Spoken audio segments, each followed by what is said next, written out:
Everyone is requested to please settle down.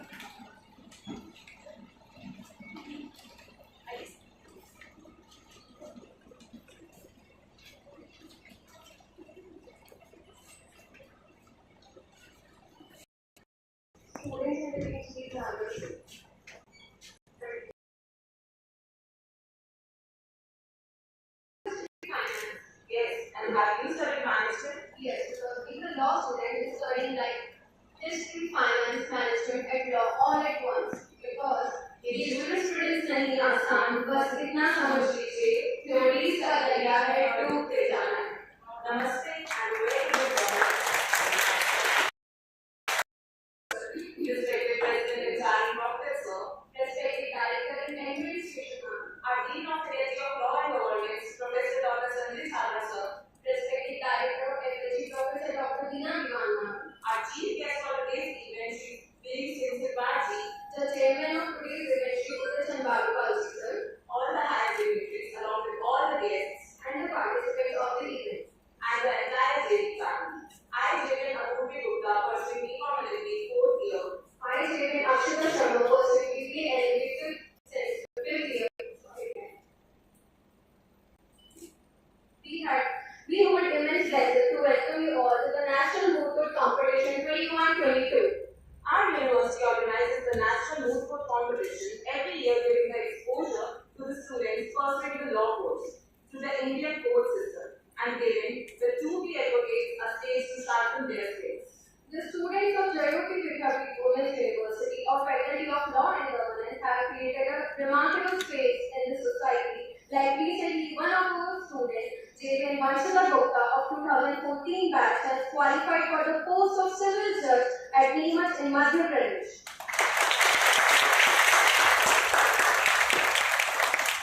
Also, our alumni, JVM Rachna Dalot, JVM Ramandeep Kaur, JVM Kaushiki Roy, etc. have captured wonders. I would like to thank our university, Jayoti Vidyapeeth Women's University, for being a backbone and providing such exposure to our students.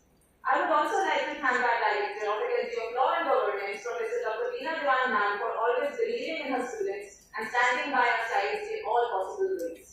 On the behalf of our university, we would like to welcome all our special guests and all the participants who have added value to this event. It's our honor to have your presence. As it is our tradition, any work begins with the name of God. So before we begin anything auspicious, we always light the auspicious lamp. May I invite Honorable Chairperson Ma'am and Advisor and CEO Sir, along with our chief guest of today's event, Shri Vidyapeeth and Shri Udit Madhukarji, the Chairman of today's Moot Competition, to kindly light the auspicious lamp.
Now, I would request everyone to please stand up for the national anthem.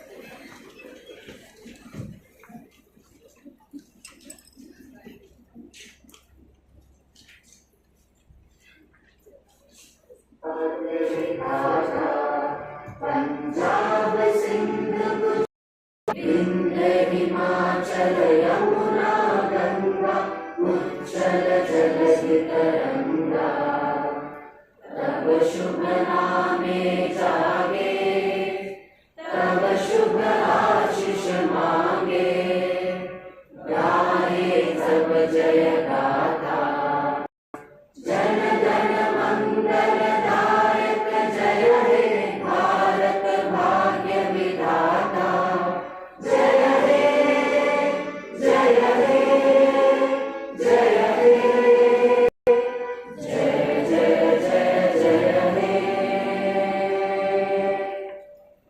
Bharat माता की जय, भारत माता की जय, भारत माता की जय। Lamp lighting is supposed to bring in a lot of positivity in the entire body atmosphere where it is done. There is another tradition also, Aditi Devo Bhava. So, I would like to request our Dean and Director of Ethics Department to present a token of respect to Honorable Chairperson Madam.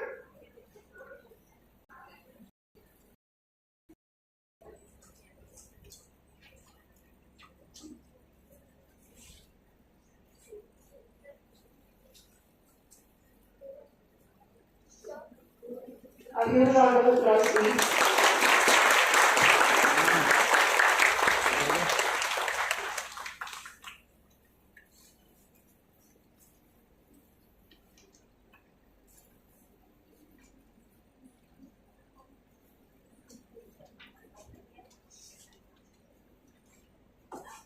Please kindly stay on stage, please. Now I would like to welcome our esteemed. I would like to welcome our chief guest, Sri Devi Sinsinbaji, to come upon the stage and accept the token of appreciation. He is a senior advocate in Rajasthan High Court and also a former chairman of the Bar Council of India.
Thank you so much, sir. Now, our second guest being Sri Udachan Balupalji, sir, retired Rajasthan Higher Judicial Services, retired District and Session Judge, former Principal, Private Secretary, Loka Ekta, Rajasthan.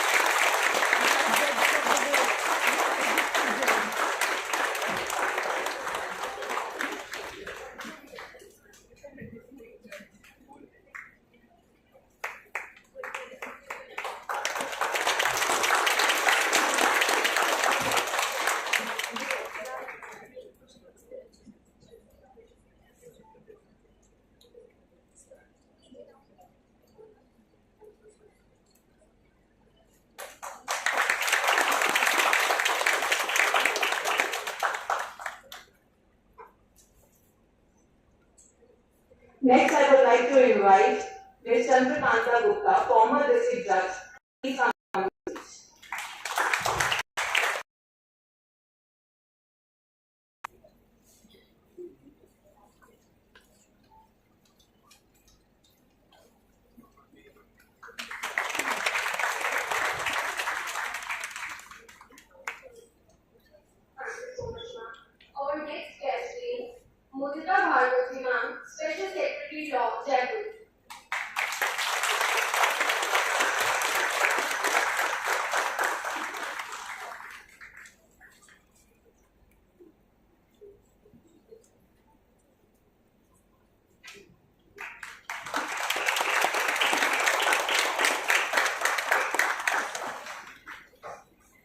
Now, let me call upon Shri Vidyapeeth, former district judge.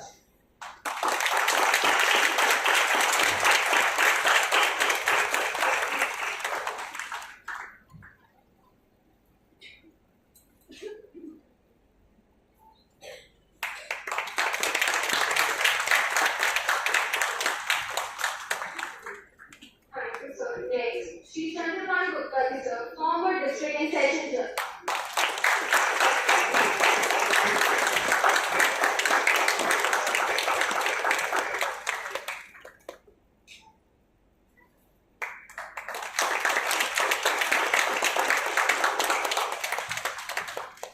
Our next guest being Dr. Tarun Kumar Jonwal, an assistant professor of law at the University of Rajasthan.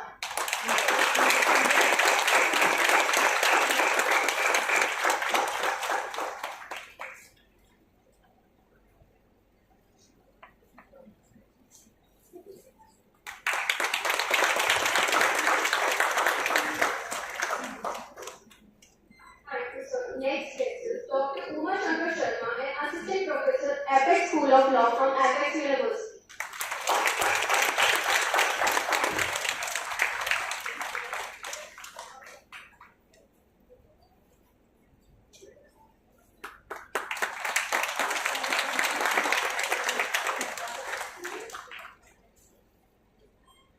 Thank you, sir. Now let me call upon P.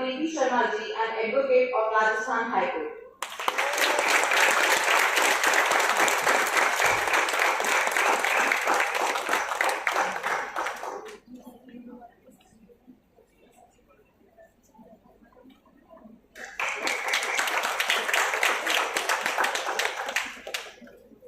Thank you, ma'am. Next, I would like to call upon Sunita Jain, ma'am, Director, Prosecution Anti-Corruption, retired.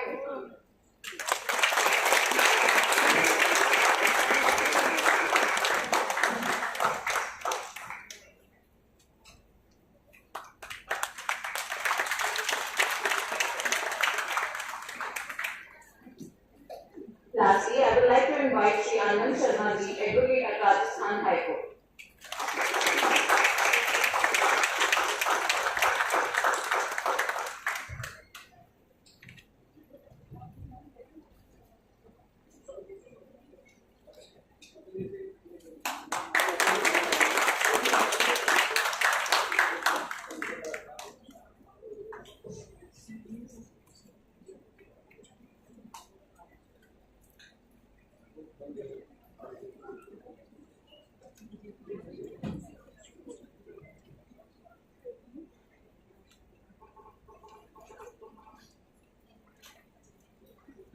Thank you so much, Jayoti. Now, moving further, I would like to invite our Director of Faculty of Law and Governance, Professor Dr. Deena Diwan ma'am, to present a token of respect to advisor sir.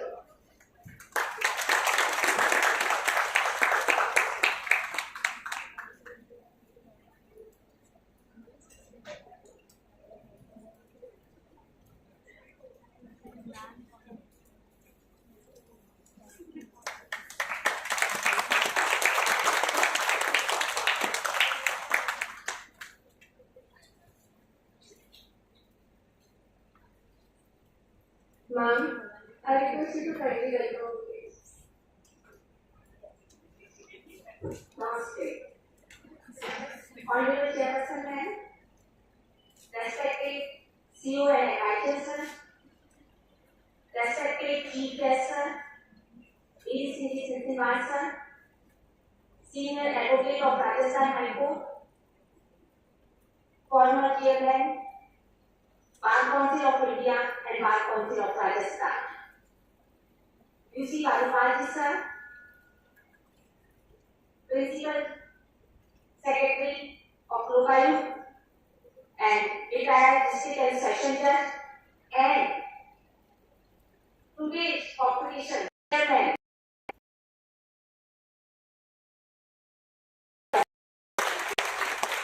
dignitaries, and all the participants. A very warm welcome to all. Today, we are organizing 2 days National Moot Court Competition 2021-22.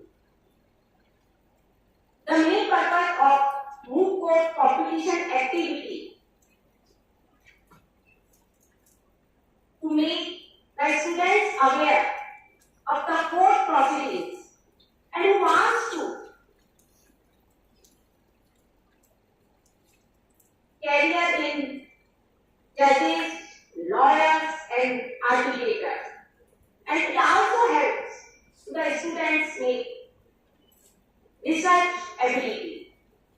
So, thank you so much for attending and giving your valuable time, and all the best, all participants.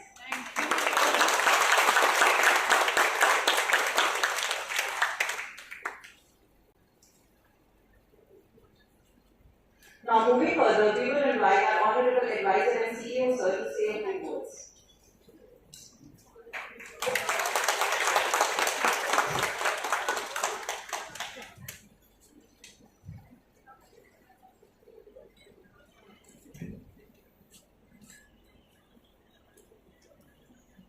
Namaste.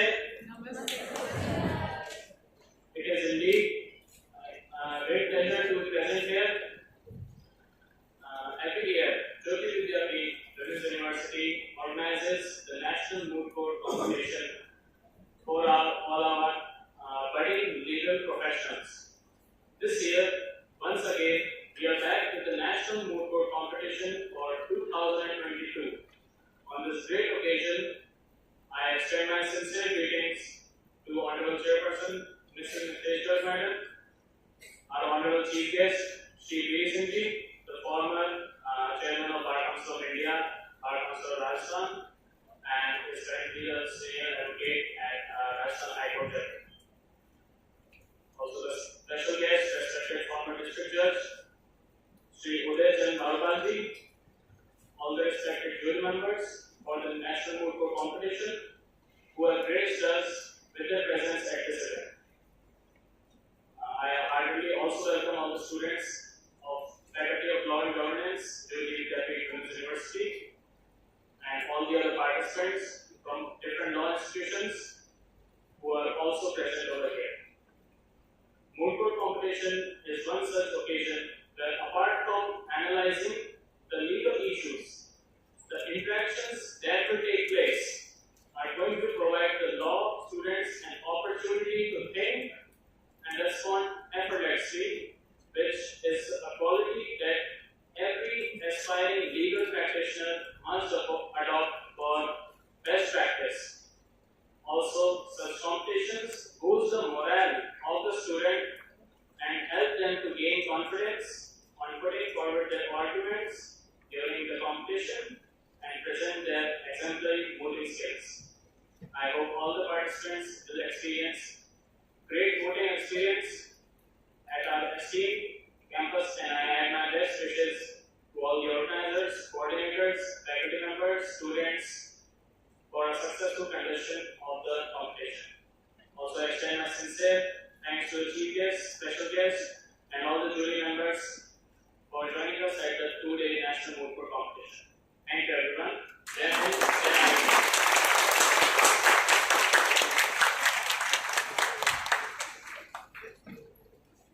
Thank you so much, sir. Now, let me invite Shri Vidyapeeth, our chief guest for today's event, to come upon and bless us with a few words.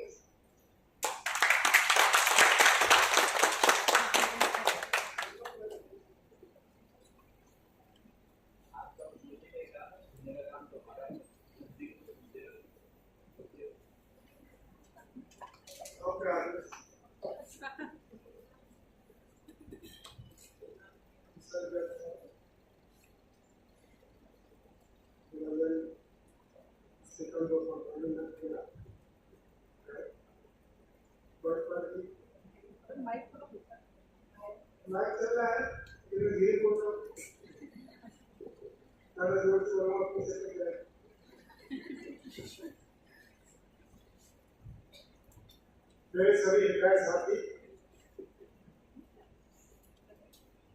जो कि grace की period जीतते हैं retirement के बाद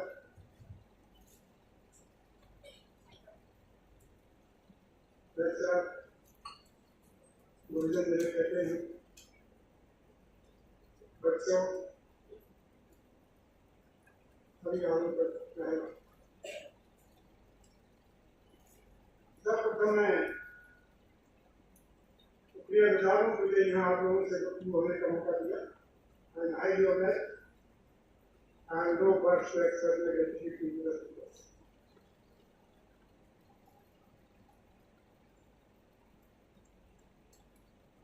Saturday को high court बंद रहता है, लेकिन आज सीरियस वीक के कारण खुला हुआ था। तो मैं सोच रहा था शायद मैं कहीं लेट नहीं हो जाऊँ। मेरा एक केस खड़ा हुआ था प्रो बोनो का, 30,000 केस को नजर निकाला, लेकिन प्रो बोनो को केस को नजर नहीं करा। प्रो बोनो का मतलब है फ्री सेवा करना, लीगल एड।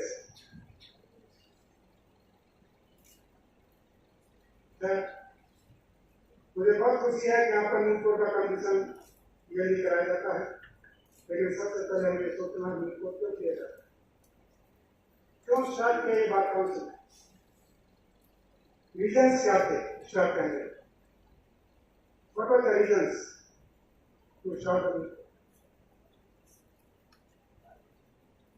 हालांकि एक दूसरे के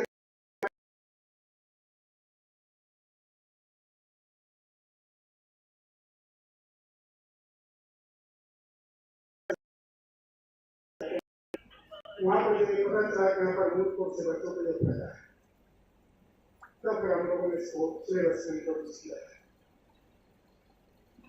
क्या फायदे हैं ये आपको सबसे आ गया होगा, लेकिन मोटी बात यह है बच्चों, आप किसी क्षेत्र में जाएं, कोऑपरेटिव सेक्टर में जाएं, सर्विस में जाएं, प्रैक्टिस में जाएं, कहीं भी जाएं, लेकिन तीन चीज की आवश्यकता बहुत जरूरी होती है जो स्कूल कोर्ट के द्वारा आप सीखते हैं। पहला प्रोसीजर लॉ, जिस पर आपकी कमांड होनी चाहिए, चाहे वो सिविल प्रोसीजर हो या क्रिमिनल प्रोसीजर हो। दूसरा आपको एविडेंस है। अगर इन तीन चीज पर अगर आपकी मास्टरी है तो आपको कहीं कोई नहीं रोक सकता। चाहे कोऑपरेटिव सेक्टर में जाए, चाहे सर्विस में जाए, चाहे वकालत में जाए, इन तीन पर मास्टरी होना बहुत जरूरी है।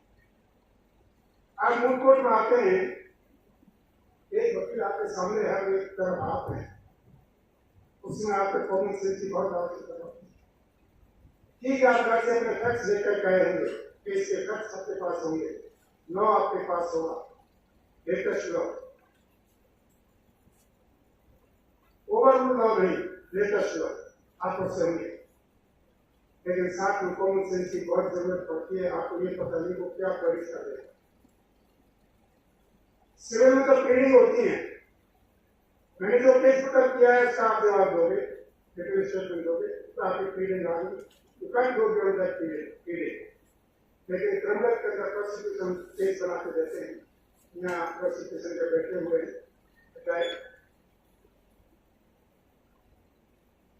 ड्यूरिंग द इन्वेस्टिगेशन क्या स्टेटमेंट दिया, ड्यूरिंग द ट्रायल क्या स्टेटमेंट दिया, और आपकी क्या डिफरेंस है। आपको तीन चीजों को शुरू माइंड में रखना पड़ता है और उसके बाद फिर क्रॉस करना पड़ता है।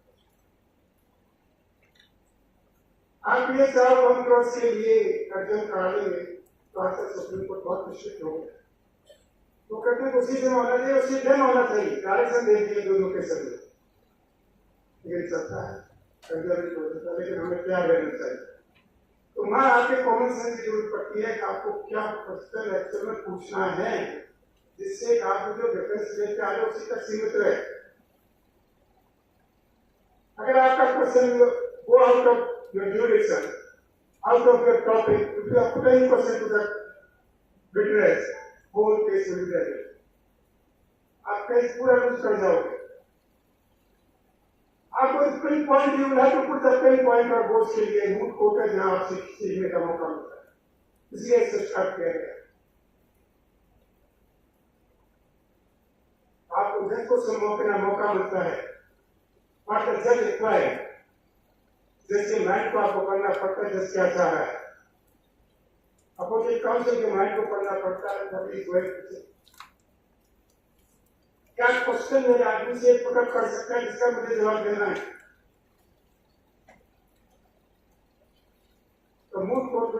इत्यादि हो जाती है तो फिर आप चाहे अलग के क्षेत्र में आओ, चाहे कोऑपरेटिव सेक्टर में जाओ, चाहे सर्विस में जाओ, हर जगह आपको बेनिफिट मिलेगा।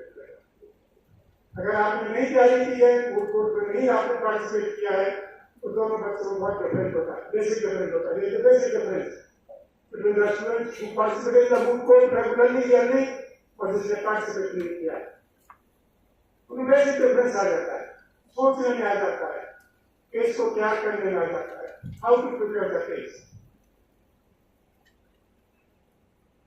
इसलिए तो हम कहते हैं जो 50 ईयर से बच्चे आते हैं वो टॉपिक के अनुसार एक साइटेशन निकाल देते हैं, लेकिन साइटेशन ये नहीं ऊपर की हेडिंग पढ़ेगी, उससे काम नहीं चलता। पहले के अंदर कहीं ना कोई लाइन ऐसी आ जाती है जो आपको फायदा करती है, ऊपर से आपके पेश है लेकिन कहीं ना कहीं बीच में आ जाती है, तो आपको पूरा फैसला पढ़ना है। आप पूरे फैसले के ही पढ़ोगे तभी आपको कुछ समझ में आएगा। आगे 124A का विवाद चल रहा है, सुप्रीम कोर्ट के अंदर पेंडिंग है। केदारनाथ के केस में 5 जनवरी 2020 से तय कर दिया था, लेकिन फिर भी अभी कहे तो से राज्य कर दिया गया। किसको सीधे से मानेंगे, राज्य को मानेंगे और किसको सीधे से नहीं मानेंगे, और क्या गाइडलाइंस होगी। आज हर जगह पर पूरा वर्णन जुडिशरी पर आ गया है, टोटल वर्णन जुडिशरी पर आ गया है। कोई भी पार्टी है वो जुडिशरी कर देते हैं। पंजाब पुलिस ने अभी दिल्ली से उठाया सरदार जी को, हरियाणा पुलिस ने बॉर्डर पर रोक दिया, दिल्ली पुलिस ने उसे वापस ले जाए। कॉम्प्लिकेटेड इश्यू है, बहुत कॉम्प्लिकेटेड इश्यू है। उनको नोटिस मिले कि नहीं मिले, आप दूसरी स्टेट में जा रहे हो, आप कहते हो आपने नोटिस दे दिए, लेकिन आपको अपनी बीच वहां पहुंचे इसकी इंफॉर्मेशन देनी पड़ेगी पुलिस स्टेशन का। You have to inform that police station that I have come here only for this very purpose. अब कौन राइट है कौन राइट नहीं है, आप लोग इस पर देखना, बहुत लोग हो सकते हैं लेकिन सुप्रीम कोर्ट में करने में आए। अभी ये क्वेश्चन तय हुआ कि इसे राज्य को रेफर किया जाए या नहीं किया जाए, हर चीज पर है। हम 100 डाल रहे हैं अपनी मेंटेनेंस का, बहनों का, चाहे वो किसी भी समाज के किसी भी मत के कुछ नहीं है, लेकिन कितने कानून है आज मेंटेनेंस का। हिंदू मैरिज एक्ट में है, 125 है, और डोमेस्टिक वायलेंस एक्ट में है, स्पेशल मैरिज एक्ट में है, कितने एक्ट हैं। उनको जब तक आप सबको सुपरवाइज नहीं करोगे, सबको नहीं पढ़ोगे तो थोड़ा डिफिकल्ट होता है इसी पॉइंट को फिर पॉइंट को करना। डोमेस्टिक वायलेंस एक्ट में कवर सकते हो, 125 में कवर सकते हो, हिंदू मैरिज एक्ट में कवर सकते हो, मैरिज स्पेशल एक्ट में कर सकते हो। मुस्लिम बहनों को भी है। तो बहुत वास्ट सब्जेक्ट है, बहुत वास्ट है। जितना आप इसका इंटरप्रिटेशन लोगे, आप जितना आप पढ़ोगे इतना ही, लेकिन दर्शन रेखा हर जगह होती है। आज सच और इसमें सभी विषय समझ लिया है, तुम्हारे देश के अंदर सब दर्शन रेखा को पार कर रहे हैं, और फिर दर्शन रेखा कहाँ है इसके जुडिशरी पर आ रहे हैं, तो जुडिशरी पर चल रहे हैं। चाहे लोअर जुडिशरी हो चाहे हायर जुडिशरी हो, सबका सामना है। छोटी सी बात है, इंटरप्रिटेशन है, टोटल इंटरप्रिटेशन है हर लॉ का, आप कहीं भी चले जाइए। तो ये सारी चीजें मूट कोर्ट में जब आपको वेरियस स्टूडेंट से मौका मिलता है, वेरियस स्टूडेंट की प्रिपरेशन मिलती है, उनसे कुछ सीखने का मौका मिलता है, इसलिए मूट कोर्ट से ये फायदा है कि आप कहीं भी किसी चीज को रोक नहीं सकते हो। कोऑपरेटिव सेक्टर में आपको प्राइमरी कोई पॉइंट आया चाहे किसी से संबंधित है, 3 चीज की जरूरत पड़ती है। आपका कॉमन सेंस है, 1 मिनट का बता दोगे किस पॉइंट के अंदर आपको इस पॉइंट ये नहीं होगा। आज हर चीज के कोड अलग अलग है, कॉमर्शियल कोड अलग है, डेफिनेट के अलग है, सिविल के अलग है, बैंक क्रिमिनल के अलग है, हर चीज के अलग है, लेकिन लॉ तो बेसिक एक ही होता है। आपका किसी पर मार्क्स है तो आप कहीं नहीं रोकोगे, चाहे कितने भी सब्सटेंस बन जाए, कितने भी कोक बन जाए, कुछ भी हो जाए। स्पेशल लॉ बनते हैं, उसमें अगर स्पेशल लॉ में कहीं भी है कि स्पेशल लॉ को हम बाउंड नहीं है तो उसमें लिखा जाएगा स्पेसिफिक प्रोविजन होंगे।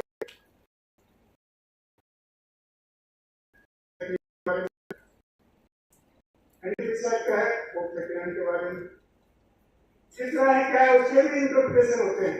वो 672 सबको लागू होगा कि नहीं होगा, इंटरप्रिटेशन। और हर चीज पर आपको फार और अगेंस्ट पैसे मिल जाएंगे। that you will have to go thoroughly of the each judgment. जब तक आप हर जजमेंट को नहीं देखोगे, मानने के लिए नहीं जाओगे, बड़ा डिफिकल्ट होता है हर चीज को देखो। आप कहीं भी पढ़िए, किसी लोग पढ़िए, लेकिन पढ़िए बहुत समझदारी से और thoroughly से पढ़िए। भाई टोटल कॉमन सेंस है, कोडिफाइड कॉमन सेंस है लॉ, और कुछ ही नहीं। जो चीज मेरे को उचित नहीं है वो दूसरे को भी उचित नहीं। आज एक बहुत बड़ी हवा चल रही है, कॉन्स्टिट्यूशन राइट, कॉन्स्टिट्यूशन भी राइट है, कॉन्स्टिट्यूशन भी राइट है, कॉन्स्टिट्यूशन राइट। क्या कर्तव्य नहीं है क्या? ड्यूटी है, दोनों का जोड़ा है। हम ये नहीं कह सकते कि हमारा राइट है, मेरा राइट है, लेकिन दूसरे की ड्यूटी है, तभी तो राइट नहीं करते। उसको ऐसा नहीं करना चाहिए था तो मेरे राइट में किया है। अगर हम दूसरे के अंदर हमारी ड्यूटी भूल गए हम, भाई फॉरगेट अवर ड्यूटीज, हमारी भी ड्यूटी है। इसलिए जब आएगा, जब आप मूट को के थ्रू आते हैं, मूट को जब आप पढ़ते हैं, विभिन्न तरह के बच्चों से आते हैं, वही तरह के आइडिया आपके साथ आते हैं, सामने डिफरेंट टाइप आपके जजेज आते हैं, डिफरेंट क्वेश्चन आपसे पूछते हैं, उसमें आपको बहुत कूल हैंडल होकर के ये मालूम होना चाहिए कि किस तरह से अपोजिट काउंसिल को ट्रैक से बाहर किया जाए। ये आपको मालूम होना चाहिए कि अपोजिट काउंसिल को किस तरह से ट्रैक से उतारा जाए, तब आप सक्सेसफुल रहे हो, चाहे सिविल हो चाहे क्रिमिनल हो।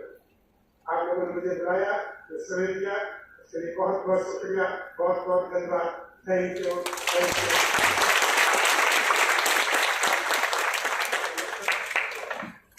Thank you, sir.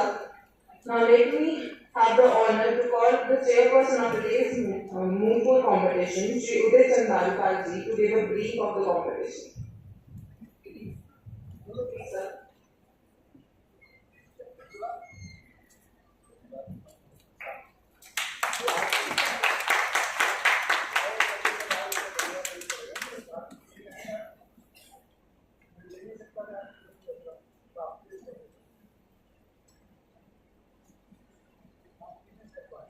आज के हमारे वरिष्ठ अधिवक्ता एवं जाने माने न्यायाधीश ऑफ इंडिया के एकमात्र राजस्थान से आज तक 73 साल में चेयरमैन रहे हैं। आज हमें बड़ा गर्व है और इस विद्यापीठ के लिए मैं मानता हूँ कि बहुत सुअवसर है कि इस शख्सियत को हमें आज सुनने का अवसर मिला। यूनिवर्सिटी की चेयरपर्सन ने advisor and CEO organising secretary Sanjay Chawla ji, faculty of law के dean convener doctor Beena Dewan ji, coordinators and student coordinators, invite honorable judges to मेरे कहने से यहाँ आए, उनका बहुत आभार व्यक्त करता हूँ। पार्टिसिपेटिंग टीम्स जो भी आई हैं, उनको मैं अपनी तरफ से शुभकामनाएं प्रेषित करता हूँ कि वो अपने इनमें सक्सेस हुए और अपनी पूरी शक्ति इस मूट कोर्ट कम्युनिकेशन में लगाए। यूनिवर्सिटी के स्टूडेंट्स, प्रेस एंड मीडिया, सबसे पहले मैं आप सबको आभार व्यक्त करता हूँ कि आपने मुझे यहाँ बोलने का अवसर दिया और इस विश्वविद्यालय में भागीदारी बनने का अवसर प्रदान किया। इसके लिए मैं आपका तहे दिल से आभार व्यक्त करता हूँ और अभिनंदन करता हूँ। स्पीच देने का समय नहीं है, प्रोसीजर, मार्किंग क्राइटेरिया और स्टूडेंट्स क्या सोचते हैं उसके बारे में 2 मिनट मैं लूंगा। क्या है कि मूट कोर्ट कम्पिटिशन के बारे में जो गाइडलाइंस, रूल्स, रेगुलेशंस जो दिए गए हैं वो तो आप सबने देखे होंगे। जो पार्टिसिपेटिंग टीम है उन्होंने तो अच्छी तरह से देखा होगा। कई बार बहुत सारी कंपटीशन जो पार्टिसिपेटिंग टीम होती है उनको कई बार बहुत सारी शंकाएं होती है। पार्टिसिपेटिंग टीम से 100 नंबर और उसके सेट पैटर्न दिया गया है किस फॉन्ट में आपका मेमोरियल होता है। मेमोरियल के 100 नंबर को 10 भागों में डिवाइड किया गया है। हो सकता है आपने 2 पॉइंट जो 10-10 नंबर के हैं 20 नंबर का है वो बहुत अच्छा किया और 6 पॉइंट आपने रेट छोड़ दिए, आपको 20 नंबर में से मिलेगा ना, 100 में से थोड़ी नंबर मिलेगा, 20 नंबर में। जैसे एप्लीकेशन ऑफ एविडेंस है उसको आपने एप्लीकेशन ऑफ एविडेंस है उसको कहीं छोड़ दिया, रेटिंग रह गया, आपको नंबर तो 30 में से मिलेगा, 100 में से नहीं तो 30 में से जो आएंगे वो आपको नंबर मिलेगा। तो ये जो शंकाएं हैं, निर्मूल शंकाएं, आप सोचते हैं कि मैंने बहुत अच्छा परफॉर्मेंस किया, बहुत अच्छा, लेकिन 10 भागों में जो मेमोरियल को डिवाइड किया है, आपका किस तरह से आपकी लैंग्वेज है, क्या ग्रामर है, जो मार्किंग आपको 10-10 में से सब में मिलेगा। तो 10 सेगमेंट में 10 सेगमेंट में से हर 10-10 में से जो नंबर मिला वो 100 में से आपको मिलेगा। ऐसे ही आप अपनी आर्ग्यूमेंट करेंगे तो 100 नंबर के आर्ग्यूमेंट डिवाइडेड है, आपने 2 पॉइंट टेस्ट किए, 3 पॉइंट टेस्ट किए, 4 कर लिए। जजेज मार्किंग 10 में से करेंगे, आपका जो अच्छा लैंग्वेज, आपकी स्टाइल, स्किल जो भी है उसके अंदर आपको कहते हैं कि जब पेपर में हम भी पेपर देते हैं, पेपर देने जाते हैं, आपको 6 क्वेश्चन 10 क्वेश्चन करने तो 10 हमने अटेम्प्ट किए हैं तो हमारे 10 में से एक एवरेज मार्क्स लेकर हम आगे चले जाएंगे। और 10 में से ऐसा नहीं हो सकता। आपको सारे सेगमेंट 10-10 नंबर के जितने भी क्वेश्चन है उनको आप एक ले के अंदर एवरेज टाइप से सबको आप अटेम्प्ट करेंगे तो आप विन करेंगे। तो 20 नंबर हुआ, 20 नंबर है जो सपोज 15 दे दिए, 17 दे दिए, 18 दे दिए, 20 दे दिए, 20 दे दिए, फिर भी जो इसने 10 किए हैं ना, 10 वो तो आगे जाएगा, उसको 5-5 मिलेगी तो 50 मिल गया। तो ये चीज आपको सबको ध्यान रखनी है, विशेष तौर से मूट कोर्ट में ओरल आर्गुमेंट्स है और उसके अंदर। मैं आपको एक छोटी सी बात बताता हूँ, मैं किसी इंस्टीट्यूशन का नाम तो डिस्क्लोज नहीं करूँगा क्योंकि वो भी मेरा कॉन्फिडेंस है। एक बहुत बड़ी संस्था है स्टेट की जो रिक्रूटमेंट करती है, उसके अंदर मैं चीफ हेड एग्जामिनर था। तो ये जूनियर लॉ ऑफिसर्स का पेपर आया, उसका हेड एग्जामिनर सवाल पेपर में कि what is inherent power. Inherent power क्या है? जो की पेपर सेक्टर ने बना ली भेजी, उसने लिख दिया 151 सीपीसी और 5 में से 5 नंबर दे दिए। तब मेरे सामने मैं हेड एग्जामिनर था, मैंने यूनिट किया, मैंने कहा दिस आंसर इज रॉन्ग। मैंने चेयरमैन से डिस्कस किया, उनके बोर्ड से डिस्कस किया। इनहेरेंट पावर एक वेग क्वेश्चन दिया उन्होंने, क्रिमिनल में भी इनहेरेंट पावर होता है, सिविल में भी होता है। तो 151 सीपीसी देगा, उसको 2.5 नंबर में से मिलेंगे। तो 482 सीआरपीसी वो लिखेगा, 2.5 नंबर देगी, उसको 5 में से 5 नहीं दे सकते हो आप। तो इस तरह से आपको ये मेमोरियल्स और क्वेश्चंस और जो हमारे जजेस बैठते हैं वो हर चीज को देखते हैं, 10 जो है उनमें से आपको नंबर देते हैं। तो एक छोटी सी बात थी और सबसे बड़ी बात है कि कठोर परिश्रम का कोई विकल्प नहीं। आप परिश्रम करेंगे, आगे बढ़ेंगे, आपको दुनिया की कोई ताकत आपको नहीं। जैसे एक कहते हैं कि जो पानी से आता है वो कपड़े बदलता है और जो पसीने से आता है वो इतिहास बदलता है।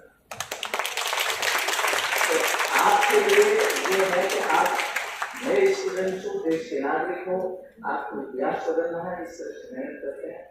और कई बार क्या होता है कि योग्यता से आपको कुर्सी तो मिल सकती है, लेकिन खुशी से कभी योग्यता नहीं। इन चीजों का मनन करें, ध्यान दें। मेरी रिक्वेस्ट है, सबको आशीर्वाद है और सबके लिए शुभकामनाएं हैं कि आगे बढ़े।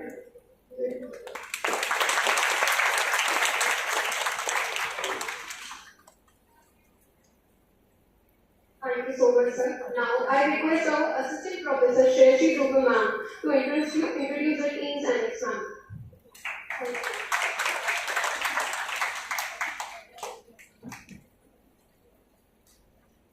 Namaste, good morning, and greetings of the day.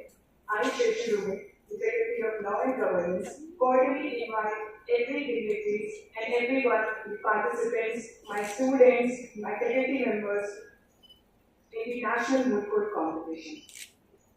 I foremost like to appreciate and thanks to all the participants who came here with all their efforts to join the Moot Court competition.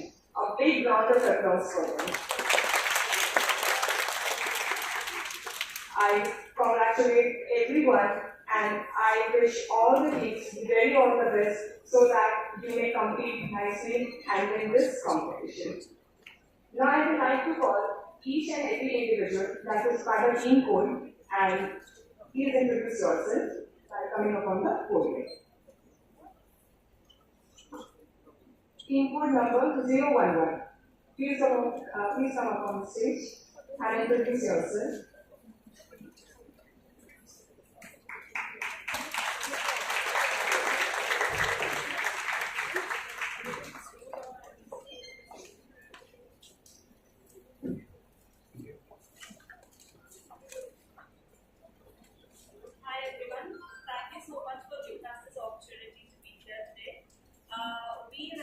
Government Law College Ernakulam, it's in Kerala. Oh, sorry. Oh, so just the only your name. Name and name. Name and Just the name and phone number. Name and your. My name is Liz Johnny. My name is Manas. My name is Indrekha. My team code is 01. Thank you.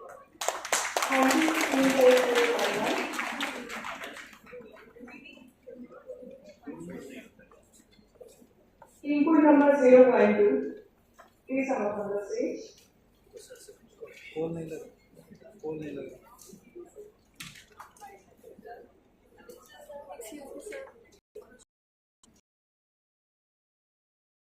Hello everyone, greetings to the judges and chief guests. This is Abhishek Singh Baghel, team code 01.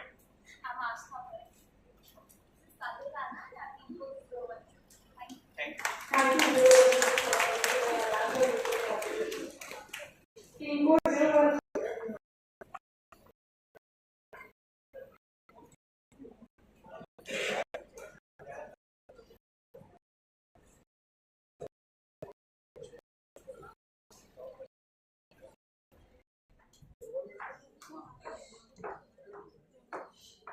Good afternoon, everyone. This is team code 013, and my name is Komal Tiwari. My name is Khushi Jain. Good morning, my name is Ashish Srivastava. And we are greatly honored to present ourselves in front of so highly honored, dignified judges. And thank you for giving us this opportunity to present ourselves. Thank you. Team code number 014. Team code number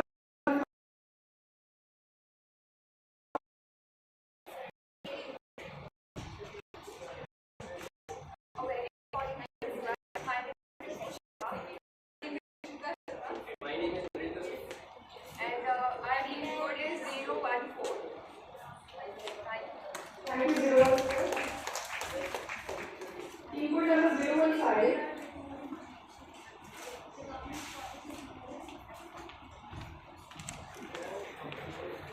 Greetings, judges, faculty members, and participants. We are team 015, and I'm Harshita Rachel. I am Siddharth Jha. And I'm Soumya. Thank you.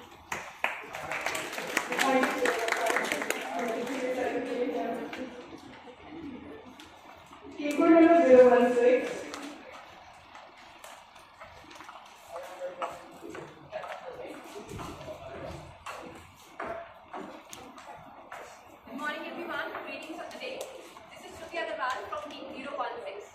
morning, everyone. I am Mamta. Good morning. I am Manshita Singh. Thank you so much. Thank you. Thank you, 016.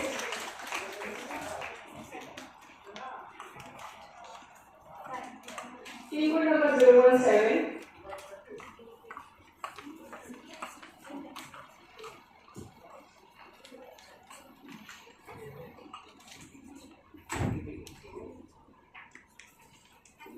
Morning to all.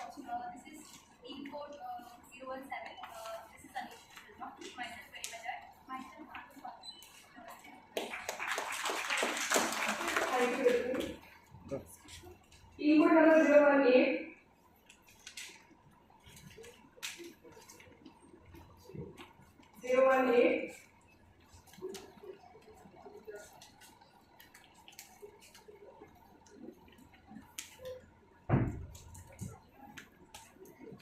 Namaste everybody. Thank you, ma'am. I, Kumari Akanksharai, team code number is 018. My name is Ankita. And one of our colleague who is outside there, his name is Ashutosh Sharma.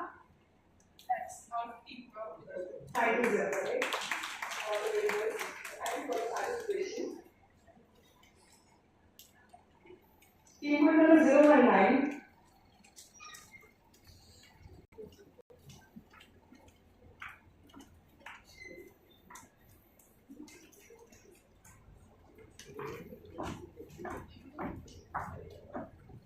Good morning, namaste and greetings to everyone.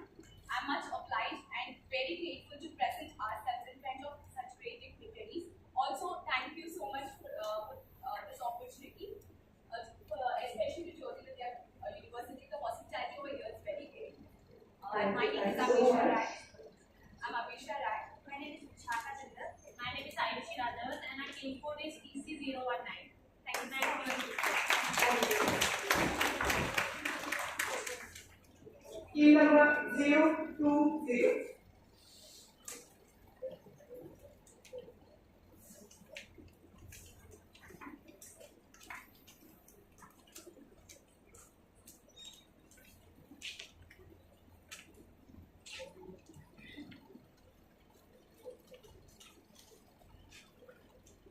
Namaste, good morning to everyone. Thank you to Vidyapeeth for organizing this. I am Kalyani Krishna. I am Manshita. I'm Abhulali Singh. And we are team 020. Thank you. Thank you for the participation in 021. Team code number 021.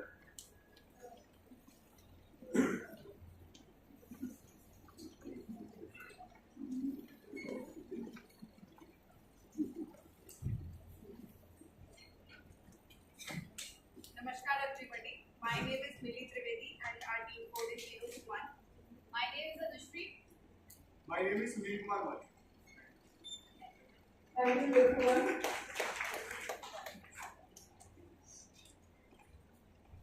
So here we are concluding our session and we are moving towards our Moot competition.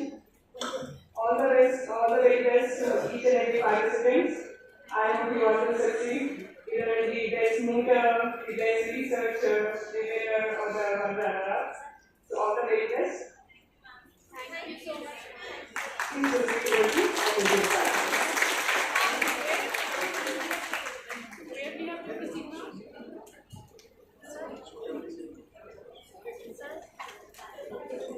Summing up by saying that if we desire respect for the law, we must make the law respectable. We would like to admit our thought. A good event never ends in the world. They take only a pause and keep us awaiting for the next.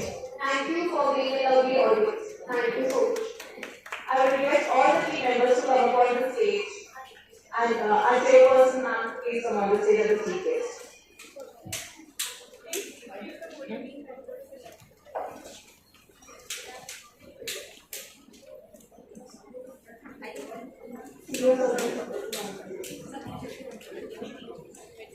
All the team members. All the participants, please come. Have one group photo.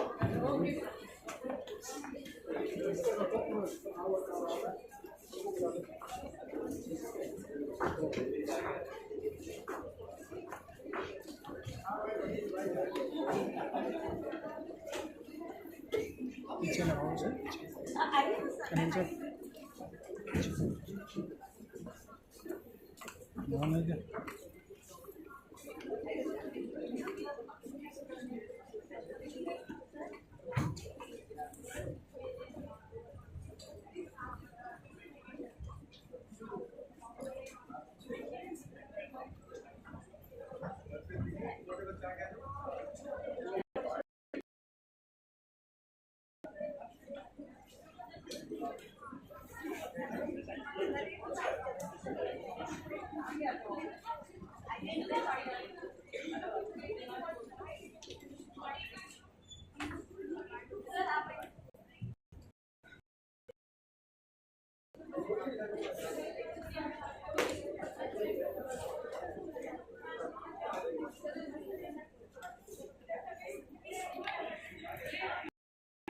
The students are requested to move towards the food court.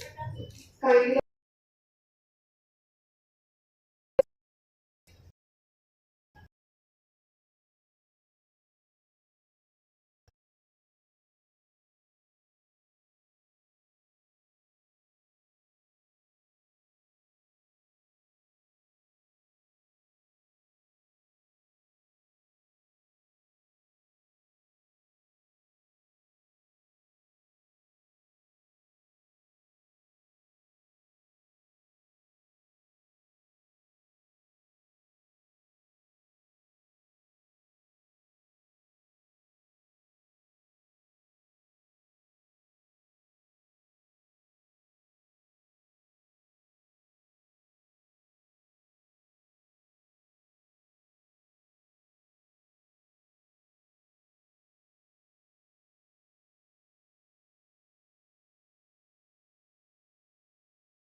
Everybody can listen to me?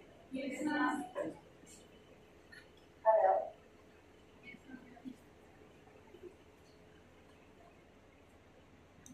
Excuse me.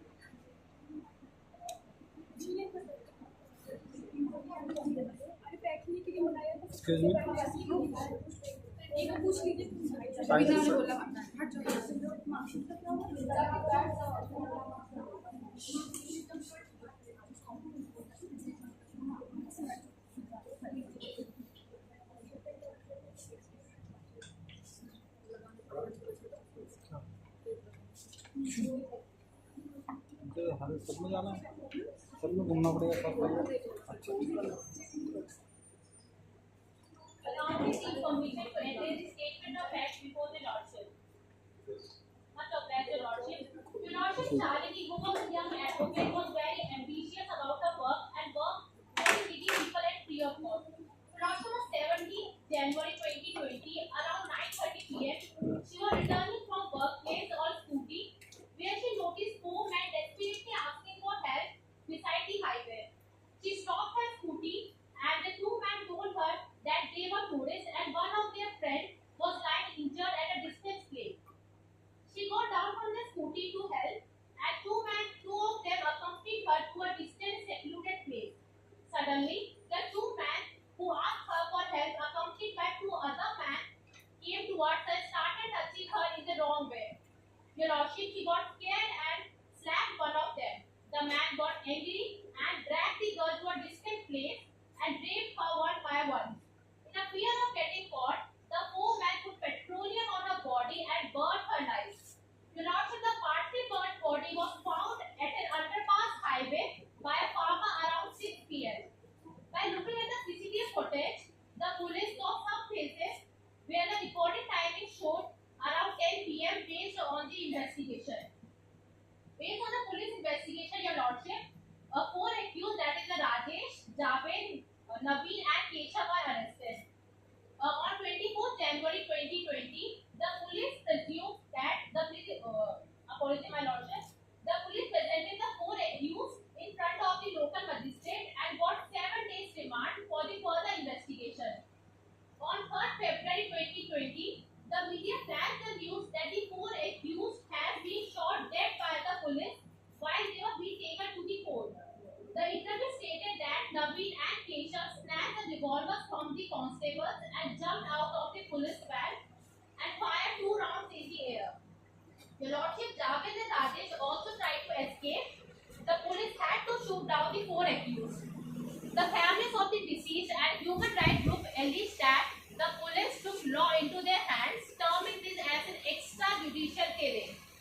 Samanadika NGO filed a petition before the Honorable High Court of Ankara. Your Lordship, the court held that the act which was done by the police was the act of bravery.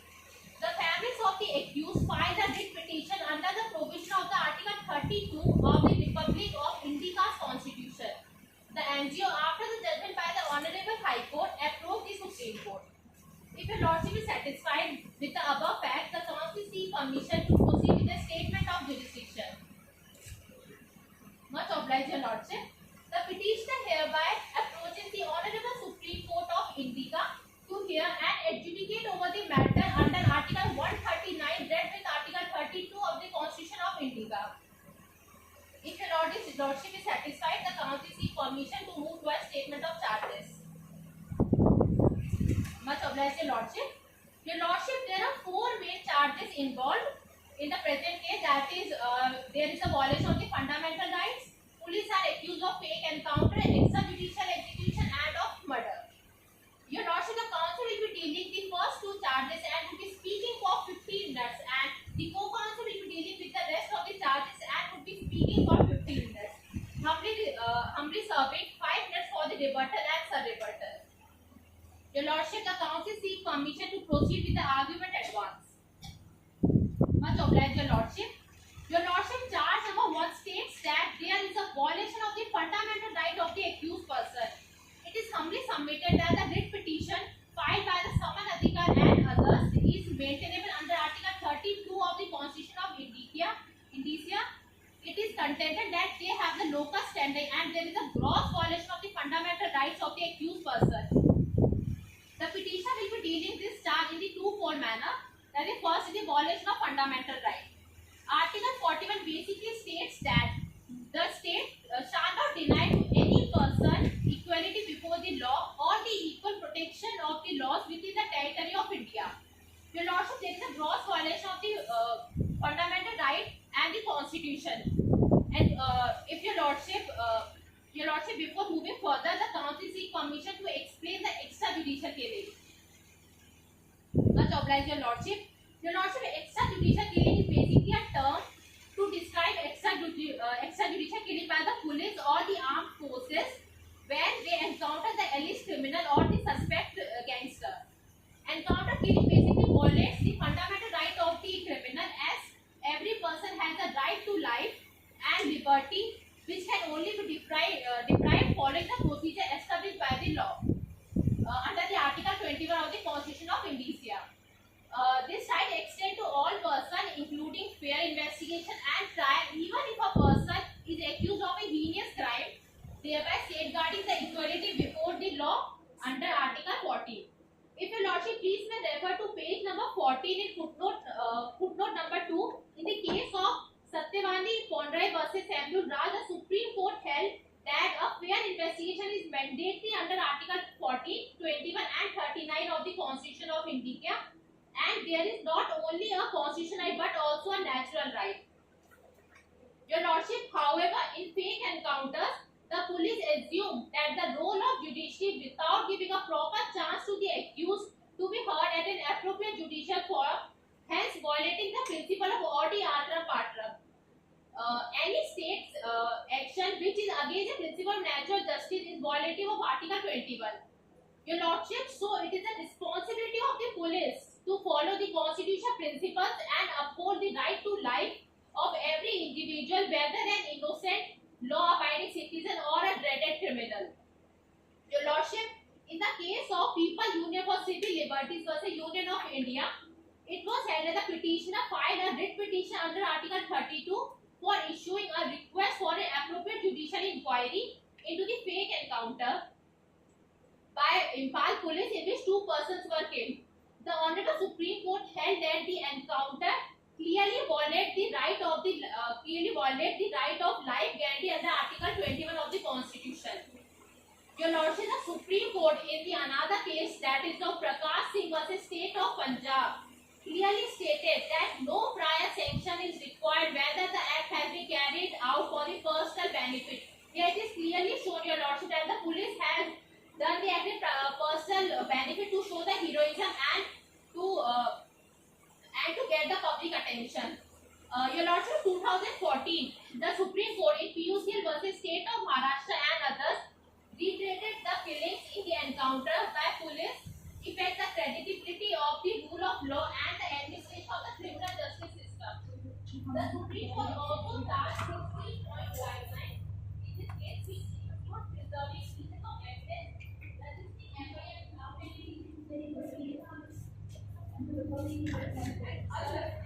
proven guilty. This is also known as presumption of innocence. However, there are exceptions to the presumption of innocence, such as in cases where men's care is not required to be proved, and in cases like drug abuse, dowry, terrorism, or terrorist activity. Ma'am, please refer to fact 16 of the complaint. In this case, the guilt of the people accused of raping and murdering the young advocate Shalini was not proven yet. Yet, they were presumed guilty and they were shot. They must have been presumed to be innocent until it was proven so beyond any reasonable doubt. But only it was assumed that they committed the same crime. It was not only assumed, but their life was also taken by the police officers, which was not according to the procedure established by law. Section 55A of CRPC states that it shall be the duty of person under whose custody the arrested person is to take reasonable care of health and safety of the accused. The arrested person is to be protected from cruel and inhuman treatment. Shooting the accused people without any official judgment passed by any court of law was against this section as well.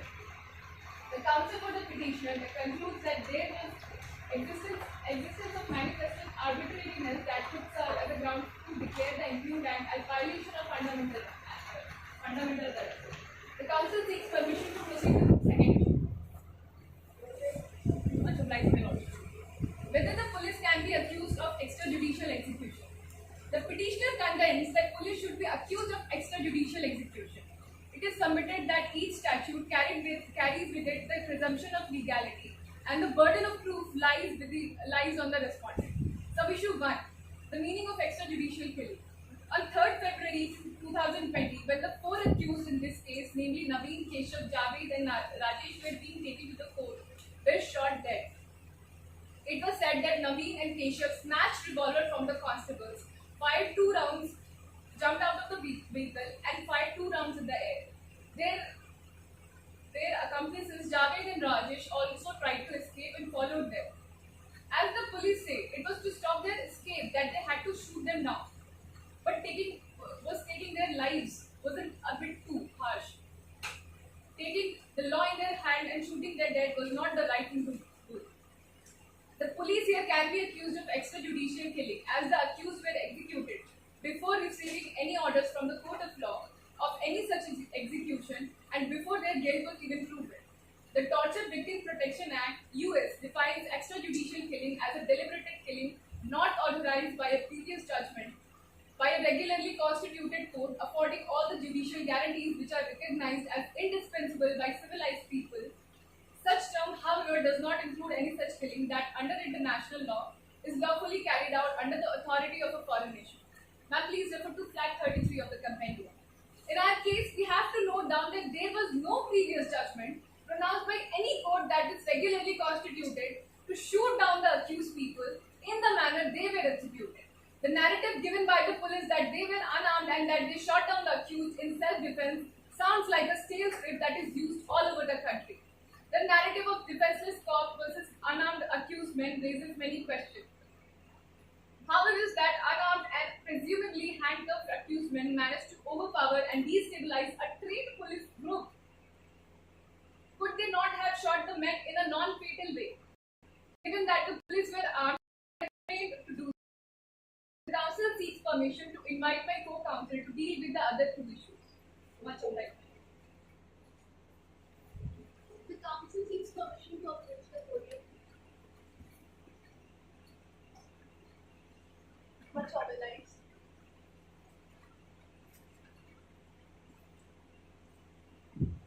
The council seeks permission to continue with issue number 3. Much obliged.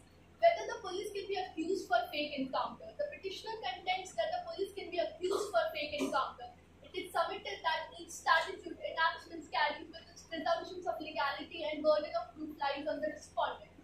The sub-issue 1. The impugned act of police takes away the life of accused people unlawfully, thus violating Article 21. The Constitution of India under Article 21 provides right to life as a fundamental right to all the people, which clearly states that no person shall be deprived of his life and personal liberty, except according to the procedure established by law. This also means that a fair criminal trial judgment based on evidence and opportunity to the accused to be heard, appeal provisions to rectify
armed policemen were there.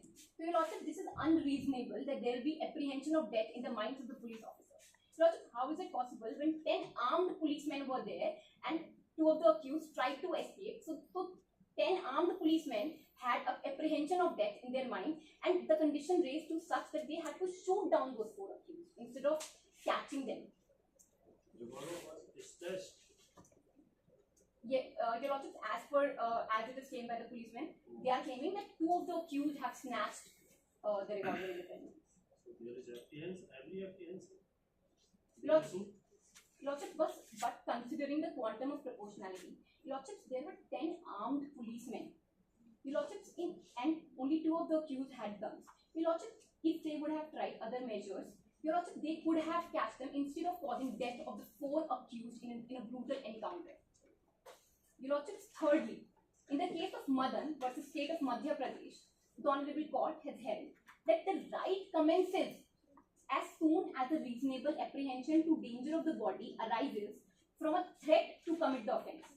Your Honours, merely fighting shots in the air cannot be said to reasonably give right to a present and imminent danger in the minds of the policemen. Although, Your Lordships, even if it is to be considered that there was such apprehension, it cannot be held that the apprehension began with firing in the air, as there were 10 armed policemen present as stated earlier. Your Lordships, or that such apprehension would have discontinued if some other measures were taken by the police to stop the accused from running away. Your Lordships, therefore, the plea of self-defense by police cannot be used to rationalize a targeted, premeditated killing of suspects in custody. Your Lordships, commencing with the second condition, the police also did not have the authority to kill the accused under section 46 of Code of Criminal Procedure, which states that if the person being arrested forcibly resists the endeavor to arrest him or attempts to evade the arrest, the person empowered to arrest may use necessary means to effect the arrest. Your Lordship, section 46 extends a disconcerting approval to the police authorities to take away the life of a person who has merely been informally accused of a crime. Your Lordship, presumption of innocence is an important concept in criminal law. Your Lordship, however, that is defeated if such a power is given to an arresting authority.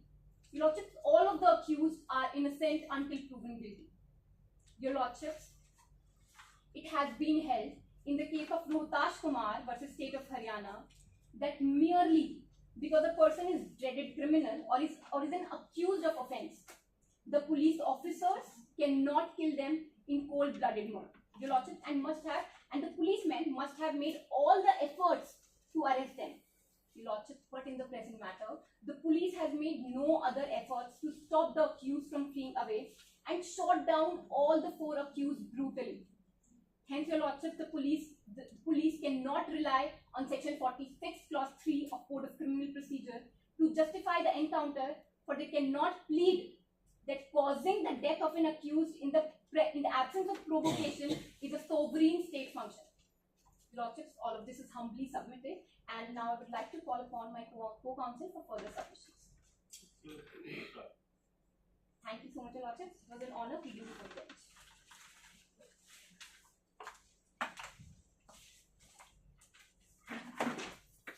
Greetings to the Honourable Bench. Good afternoon, Your Lordships. Your Lordships, this is second counsel from the side of petitioner dealing with the last issue, that is, whether the police can be accused for murder.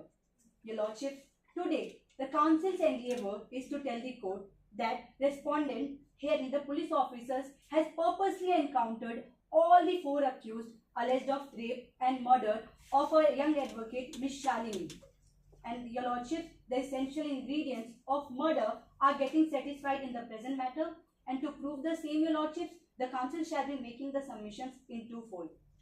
Your Lordships, the first fold of my submission is actus reus is established in the present matter, and second, mens rea is also getting satisfied in the present matter. Your Lordships, moving towards the first fold of my argument, that is actus reus is established in the present matter. Your Lordships, the essential feature to be taken while assessing the actus reus is to whether the act of the accused person did reach to a point which constituted towards the actual commission of the crime. Your Lordship, here it is pertinent to note that in the present matter, respondents themselves have accepted that they have committed the act of killing the four accused, Your Lordships. Your Lordships, with respect to the actus reus, the council have two broad submissions. First, there was a planning and preparation on the part of the police officers, and second, justification given by the police officers for the encounter is totally unrealistic and unreasonable. Your Lordship, with respect to the first submission, that there was a planning and preparation on the part of the police officers, Your Lordship, in Shiv Charan Bansal versus State of NCT of Delhi, Honorable Court has held that planning and preparation are the two most essential stages for constituting a crime. Your Lordships, by the virtue of Section 6 of the Evidence Act 1872, the conduct of the accused person is relevant if such conduct influences or is influenced by any fact in issue. Your Lordship, if you may kindly refer to page 1, paragraph 4 of the fact sheet. If Your Lordships are with the council, Your Lordships, the two accused, Mr. Naveen and Mr. Keshav, snatched the revolvers from the police constables and tried to escape. But Your Lordship, in the present case, the rest two of the accused were unarmed. Your Lordship, in the present case, the police officers deliberately chose to murder all the four accused alleged of rape and murder of a young advocate, Miss Shalini. Your Lordship, if you may kindly refer to page 1, paragraph 3 of the fact sheet. Your Lordship, when this news became viral all over the country and on social media, people across all over the country started protesting against the accused, and hashtag kill the rapist became trending on all the social media platforms. Do you support this movement or not? Your Lordship, it is very subjective. Yeah. May I proceed, Your Lordship? Thank you, Lordship. Moreover, Your Lordship, people from various political backgrounds, film industry and media houses demanded speedy justice for Miss Shalini. And Your Lordship, government also took an initiative for a speedy justice. So Your Lordship, this clearly indicates that the actions of the people, political background, film industry and media houses must have put a pressure on the mind of the police officers to dispose of the case as soon as possible. So Your Lordship, when police find a good opportunity, they encountered all the four accused. Your Lordship, the act of the police officers clearly indicates that they had the prior planning and preparation to kill all the four accused alleged for rape and murder of a young advocate, irrespective whether they tried to escape or not. Your Lordship, all these connected circumstances in a high probability points towards the guilt of the police officers and raises a reasonable suspicion against them. Suppose you are judge. Yes, Your Lordship. And accused is convicted, and you are asked to pass a sentence. Whether there is any mitigating circumstances? Yes, Your Lordship. What are those mitigating circumstances? Whether the accused have previous criminal history or not, whether... No, I'm talking about these circumstances which influences the police. Yes, Your Lordship. That there is dharna, there is demand to kill the rapist. All these things are not mitigating circumstances. No, Your Lordship, because Your Lordship, nobody has right to violate the fundamental right of others, which is... I'm not talking about the conviction or acquittal. Yes, Your Lordship. Yes, Agreed, it is conviction. Yes, Your Lordship. Then, about the sentence, you will pass the death sentence or alive? Alive, Your Lordship. Because these factors will be a mitigating factors for the good. Very good. Thank you, Your Lordship. May I proceed? Good. Much obliged, Your Lordship. Your Lordship, with regard to the second fall of the submission, that is justification given by the police officers for the encounter is totally unreasonable and unrealistic. Your Lordship, in the case of Om Prakash versus State of Jharkhand, Honorable Supreme Court has held that it's not the duty of the police officers to kill the accused merely because he is a dreaded criminal. Your Lordship, the police have to arrest the accused and put them up for the trial.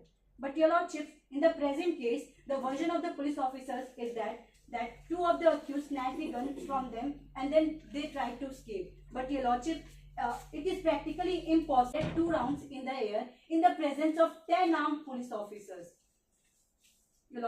Your Lordship, even for the sake of argument, even if we consider that the version of respondent, still Your Lordship, under section 105 of Indian Penal Code, the burden is on the accused who is asserting any fact which will fall under the general exceptions of IPC.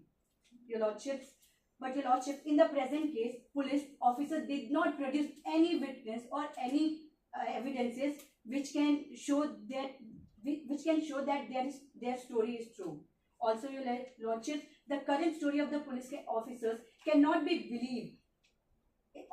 Because Your Lordship, all the circumstances points towards the only thing that the actus reus is done by the police officers by a proper planning and preparation. If Your Lordship is satisfied, the council seeks permission to move with the second full of my argument, that is mentioned. Much obliged, Your Lordship. Your Lordship, in Lakshman versus State of Maharashtra, the Honorable Court has held that the intention to kill a person can be inferred from the death and nature of the injuries caused on the deceased. Your Lordship, in the present case, the intention of the police officers were to kill all the 4 accused alleged of rape and murder of a young advocate, Shali, and the same can be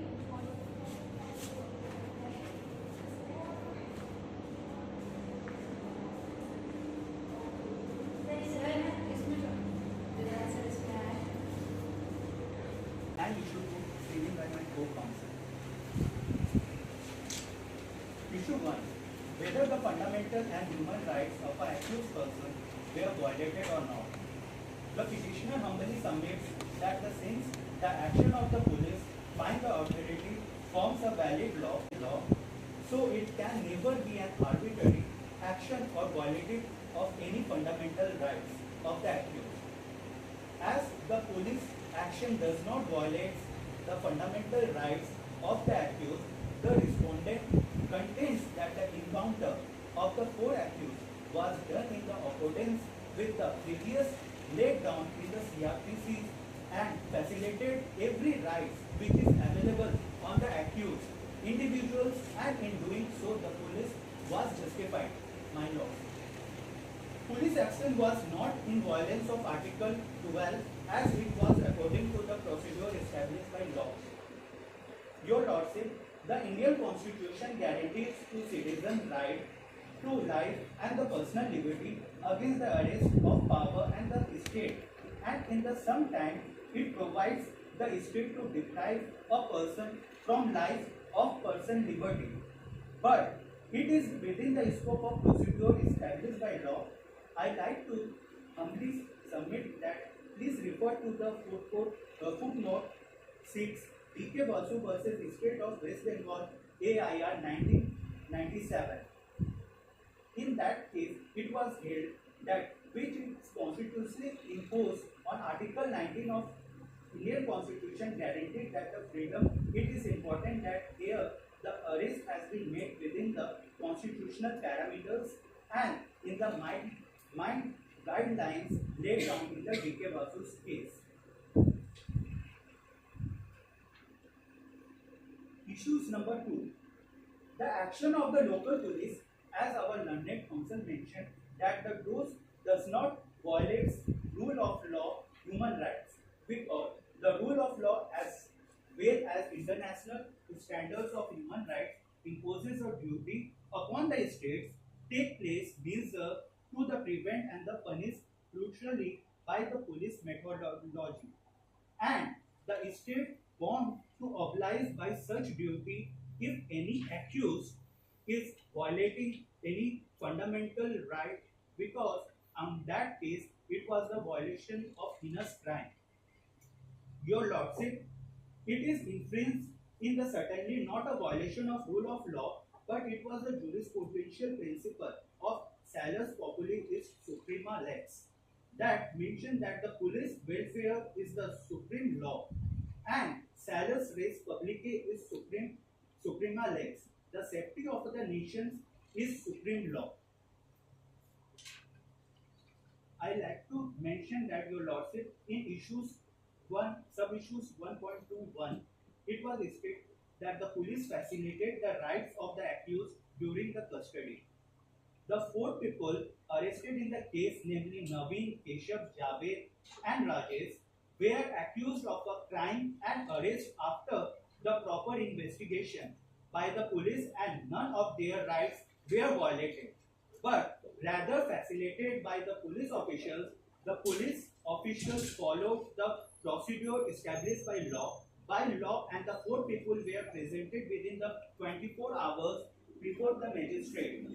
Thus, the right under the Article 22, subclause 2 was validated rather than the infringed. The police asked also for 7 days remand period of investigation, which was in accordance with the judgment laid down CBI versus Anupam J. Kulkarni. Please refer your lordship to footnote 13. It was held that the police authority was performing their duty with due diligence and no incident of the custodial torture or any other crucial activities from the side of the police was reported. It was only when during of transportation the 2 accused snatched the revolver from the constable and all 4 tried to escape while shooting that the firefight broke out. Thus, the 4 people were killed in the performance of their duty of the self-defense from the police officers. And also, I like to mention that in the case of MP Divedi and others, please refer to footnote 14. It is mentioned wherein Honorable Court opined that the we declare direct lay down as a rule that handcuffs or other fetters shall not be forced on the prisoners convicted under trial were lost in a jail anywhere in the country while transporting or in transit from one jail to another, from jail to the court and back, handcuffing of any inmate of jail in the country, dragging, transport from one jail to another. Your lordship, I like to refer that the second issues will be dealing by my co-counsel.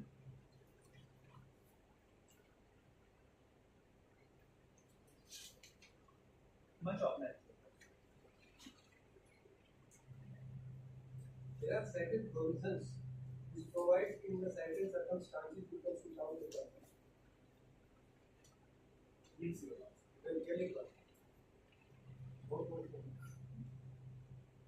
As it is mentioned in the CRPC that the cognizable offence, if it is not possible that the intention of all 10 police officials become nullified at the same time, because the rape is a heinous crime. I think so exceptions. Your lord.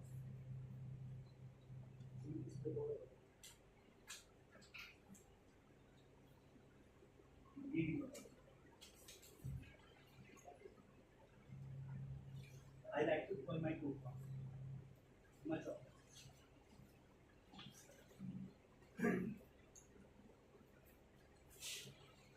Completed?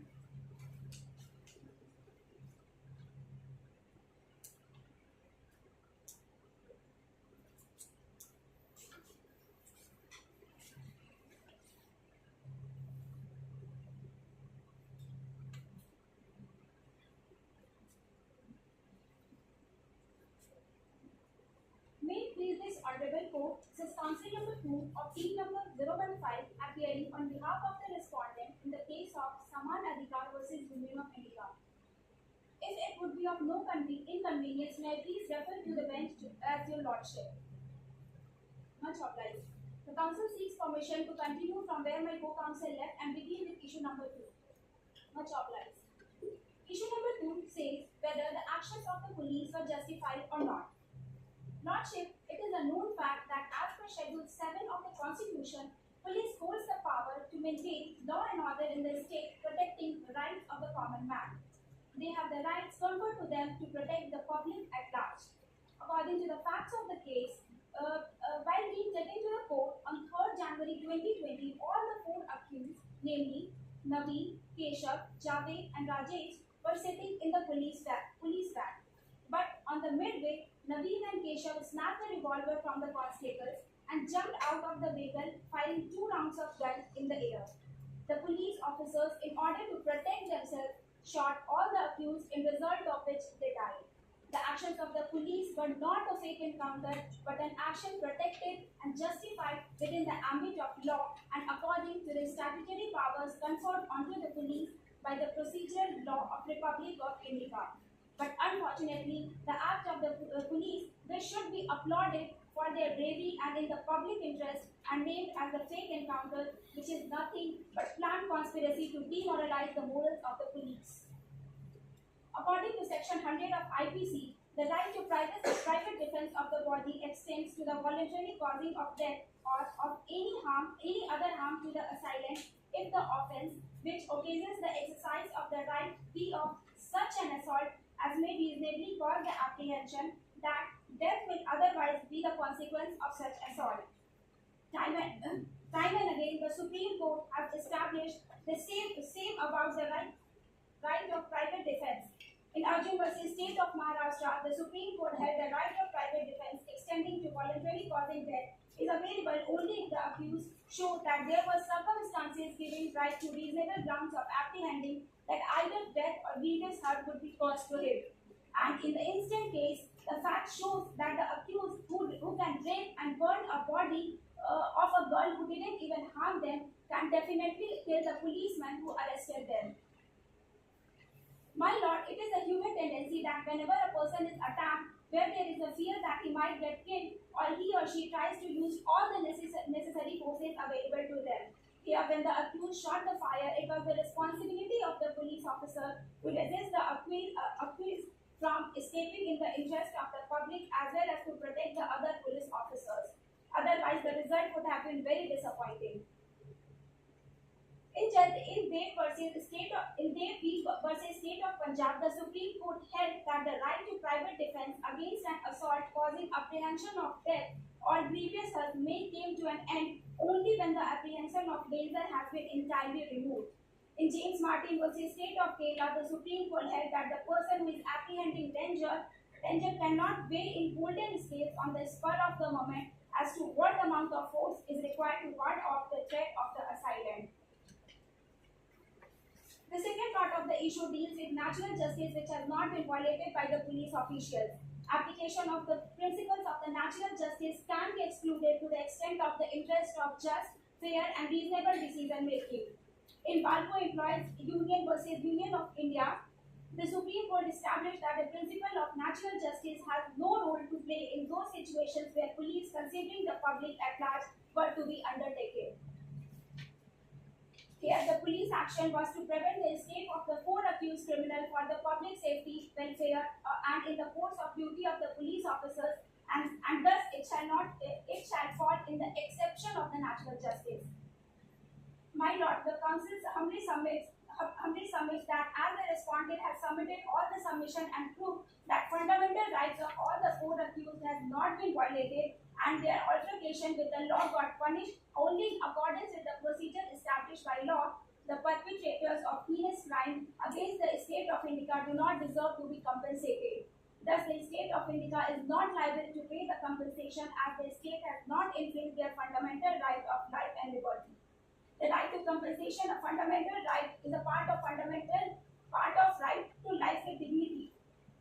This right was reiterated in the case of MC Mehta versus Union of India, but with a caveat that such compensation is only reserved in case a fundamental right is violated by law or action of the state outside the purview of the procedure established by law. If the court is well satisfied with both the issues, the council seeks permission to proceed to the prayer. Much obliged.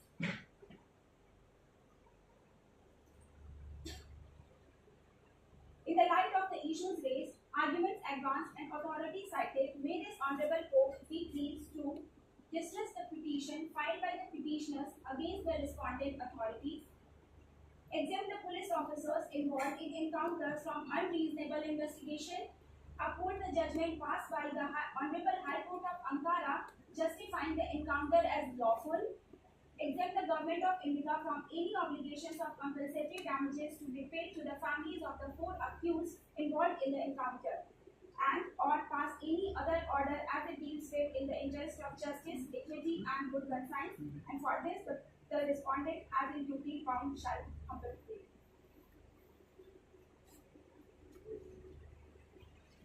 So,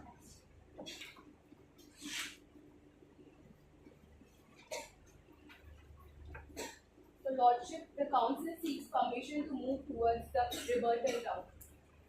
Much obliged, Your Lordship. Your Lordship, the Council want clarification from the opposite counsel. Why have they filed civil petition instead of criminal, as well as also raised issue instead of framing charges? Also, Your Lordship, the opposite counsel has not denied the murder of Naveen, Javed, Keshav, and Rajesh. So it might be assumed that the opposite counsel has acknowledged the murder of the accused. Also, Your Lordship, if the police wanted to arrest, they would have shoot on the non-vital parts of the body.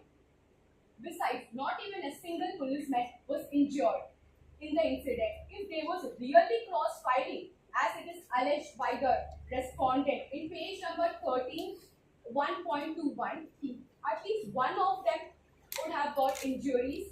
Also, it is done to destroy the evidence and manufacture the story of encounter. If the act of police was done in the color of private defense, they would have shot only Naveen and Keshav, who snatched the gun from the constable, and would have prevented the escape of Javed and Rajesh because they were not armed according to the facts.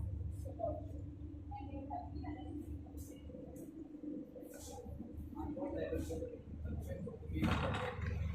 Moving on to the issue number 4, whether the police can be accused for murder.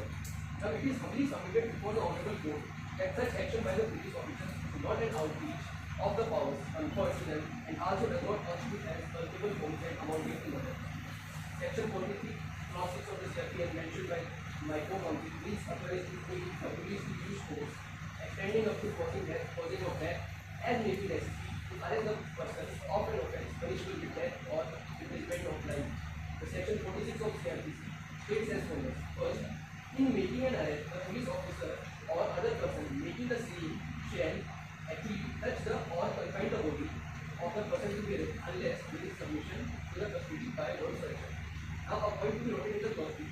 If such person forcibly resists the endeavor to arrest him or attempts to evade the arrest, such police officer or other person will use all means necessary to effect the arrest. And in the third one, nothing in this section gives the right to cause the death of a person who is not accused of offence punishable with death or imprisonment of life. Therefore, according to section 46 clause 3 of CRPC, the 4 persons were accused of the offence of rape and murder, which is punishable with death or imprisonment of life. Therefore, there was no obligatory power, and it is also submitted that section 46 clause 2 of CRPC empowers the police to use all and any necessary means to make an arrest if such person evades or tries to evade such arrest. Therefore, in the present case, the circumstances of the court accused evading and firing at will possibly led to the police take action by firing the back without violating any law or outreaching any power conferred upon them. Now, in the famous case of Nagpur Improvement Trust vs. People Rao, the court has held that section 46 clause 2 and section 46 clause 3, the two categories of the accused contempt period.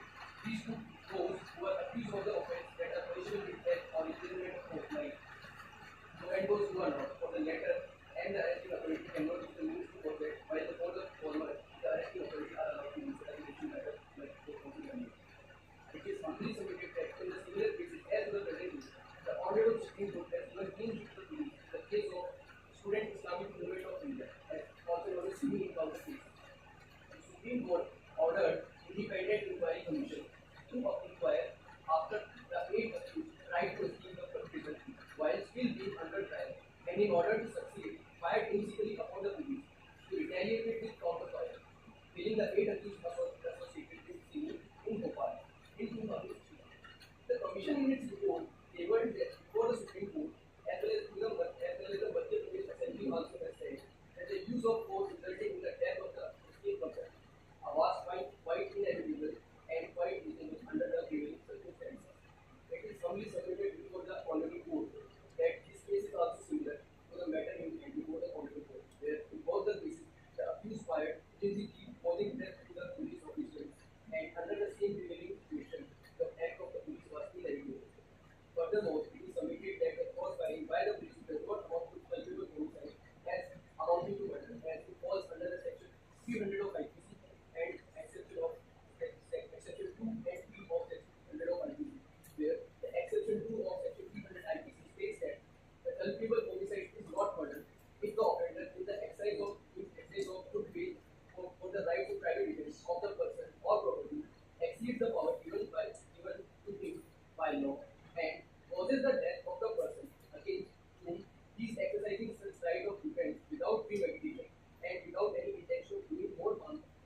ill will, and in discharge of this duty would be covered under the exception 3 of section 300 IPC and would not amount to culpable homicide amounting to murder. Therefore, it is humbly submitted that the present matter attracts exception 3 of section 300 and exception 2 of section 300 of IPC simultaneously, as there was private defense by the police and also that the act did not have any ill will of the police or any previous motive. Now, if the Honorable Bench pleases the argument, the Council would like to move to the bench. Therefore, in the light of the facts stated, issues raised, arguments advanced, and authorities cited, it is most humbly prayed and brought before the Honorable Supreme Court of Republic of India that it may be graciously pleased to, first, the cross-firing by the police was due to inevitable circumstances, self-defense, and under the exercising of their right of private defense under Section 100 and Section 102 of IPC. The respondents have not any will, and did not have any mens rea or previous motive, or and did not outreach their power conferred to them, and has acted according to Section 46 Clause 3 of CRPC. And third, the action of the respondent does not constitute as culpable homicide amounting to murder and falls under exception 2 and 3 of Section 300 of IPC. Further on, the police shall be relieved on all accusation made by the petitioner, and this for the act of kindness that respondent shall be duly bound by them. The counsel for the respondent rests their case. That's all.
In page number 16, in paragraph number 90, in line number 3, it has been stated that when police officers are left with nothing other than exercising their statutory right under section 100 of IPC, there cannot be a golden scale in order to weigh his rights. In the facts at hand, the officers could not expect to measure his use of force on golden scale, as the situation that they had faced was one that required urgent emergency in thoughts and action. In this line, the council would move on to this fourth contention, Your Lordship. The fourth contention falls into the similar lines to the third contention. The fourth contention is that the police cannot be accused of extrajudicial execution. Your Lordship, under section 19 of IPC, it has already been stated by this council that the police officer only exercised their right under section 96 to under section 100 of the IPC. In People's Union for Civil Liberty and another was a state of Maharashtra and others, it was observed by this honorable court that there were cases where the policers who are performing their duty are attacked and killed. There is a rise in such incidents and judicial notice must be taken of this fact. In this circumstances, while the police have to do their legal duty of arresting the criminal, they have also rights to protect themselves. In the present case, as already established by both the counsels, the accused has already fired 2 rounds before fleeing, and the police officer had their rights to protect themselves, and this has been proponed by this honorable court in various catena of judgment, including PUCL versus Union of India. Furthermore, the council would like to bring into the notice of the honorable bench section 46 subsection 3 of IPC. Section 46 subsection 3 reads as follows. Nothing in this section gives a right to cause the death of a person who is not accused of an offence punishable with death or with imprisonment for life. In this case, the accused persons brutally gang raped a young lawyer and murdered her. Your Lordship, according to the facts of both cases, perhaps. I understand your side because you are in this side, so you have to argue. But try to separate the facts. Indeed, Your Lordship. Your Lordship, the council would make it clear to the bench. Your Lordship, rape is an offence that is punishable under section 376 of Indian Penal Code. It is punishable with an imprisonment of minimum imprisonment of 7 years and maximum or it can extend up to death imprisonment. So in this case, it is clear that the action of police, which was in exercise of defense, was to prevent those who were accused in an offence punishable for life imprisonment from fleeing from the judicial system. In the given situation, when the 4 persons were attempting to flee from the arrest while brandishing firearms, the police officer were well within their power to use all necessary means to prevent such a mishap. In a similar case, in 2016 Bhopal jailbreak case, a judicial commission headed by the retired judge of Madhya Pradesh High Court, S.K. Pandey, has given a clean chit to police by stating that the act of the police was in concerns of the provisions of law set under section 41 and section 46 subsection 2 of CRPC. The use of force resulting in death of escaped person was quite inevitable and quite reasonable under the prevailing circumstances. Even in this case, the police officer was in concerns with section 41 and 46 clause 2 of the CRPC. Hence, on the light of issues raised... What is your opinion about subjective opinion? क्या है आप इस पर? Alright, you are representing defense or you are representing other things. What is your opinion? Your Lordship, in my personal opinion, in Council's personal opinions, the public order of the country is the highest priority of our nation. Our nation has been striving to achieve public order of the country. So the police officers and the judicial system and the executive system and administrative system is under a duty to secure public order, public peace, order and tranquility. And furthermore, it is not public morality that should be upheld. It should be the constitutional morality upheld. The police officers are under a constitutional obligation to provide rights to the accused and also provide rights to the accused persons under the CRPC. So, in my personal opinion, the police officer had given all these rights to the accused. Maximum police को क्या right दे सकते थे इसमें आप? Maximum. Pardon, Your Lordship, the council is not well versed in English. Good name. You are arguing very well. You are arguing. Your stand is very strong in the circumstances. The council. You put it, but I'm asking you that maximum defense or the stand. What is? You can shoot in the court. You can test. You can stop the running. Not to shoot to kill. Your Lordship, the firearms of the police officer. Your object was only to arrest them. Indeed. Only.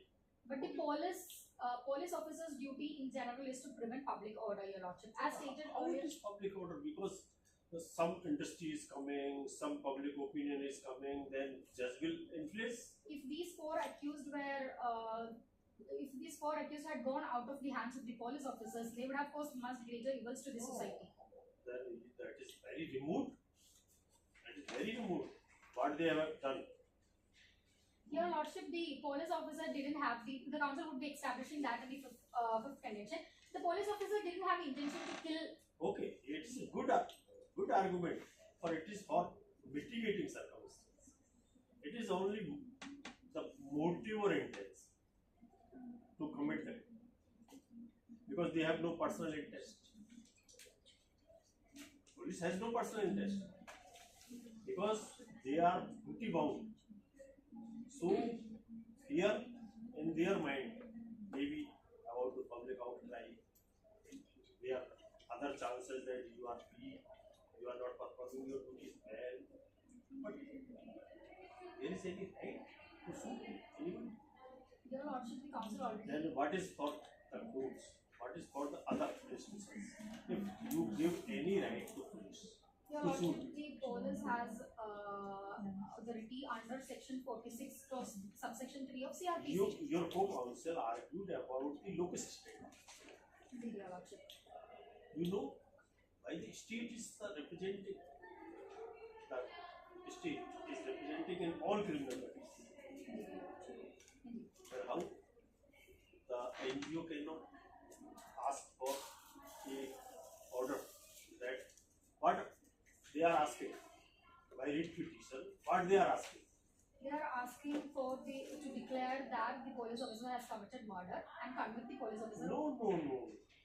They are asking only to register an FIR and do the investigation. Indeed, Your Lordship. Even in GS Mani versus Union of India, the court has held that there should be an inquiry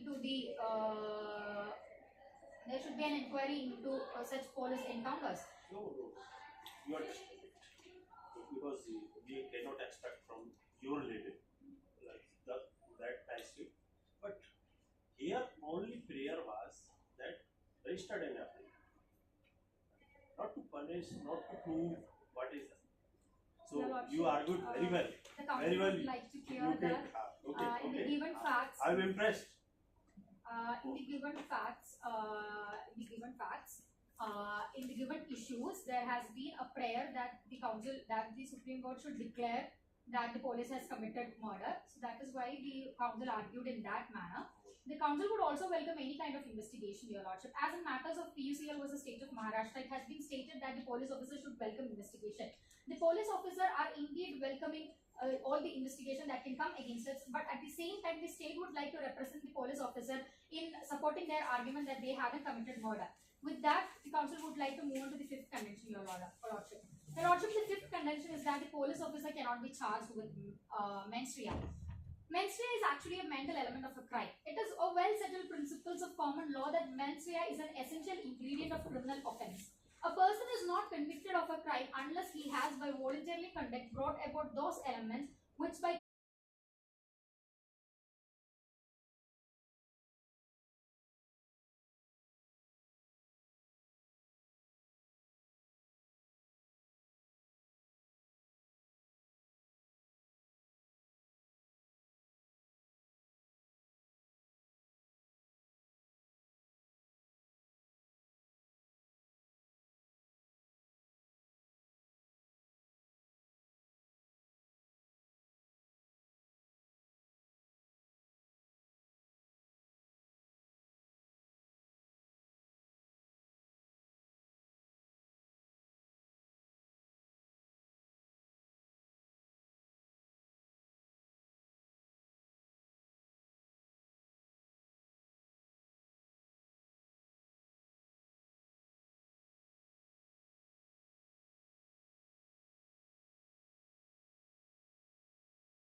she used to leave her office late at night after everyone has left.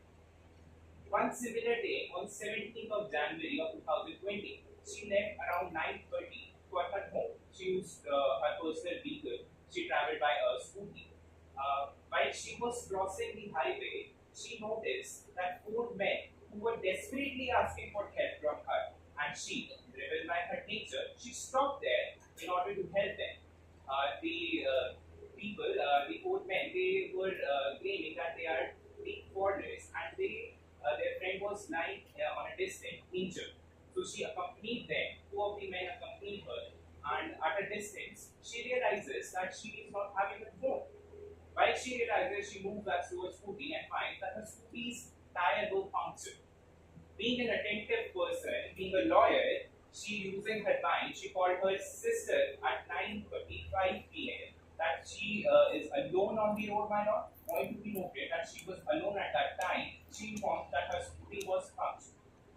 Soon she notices that all the four men have suddenly appeared around her and they started teasing her.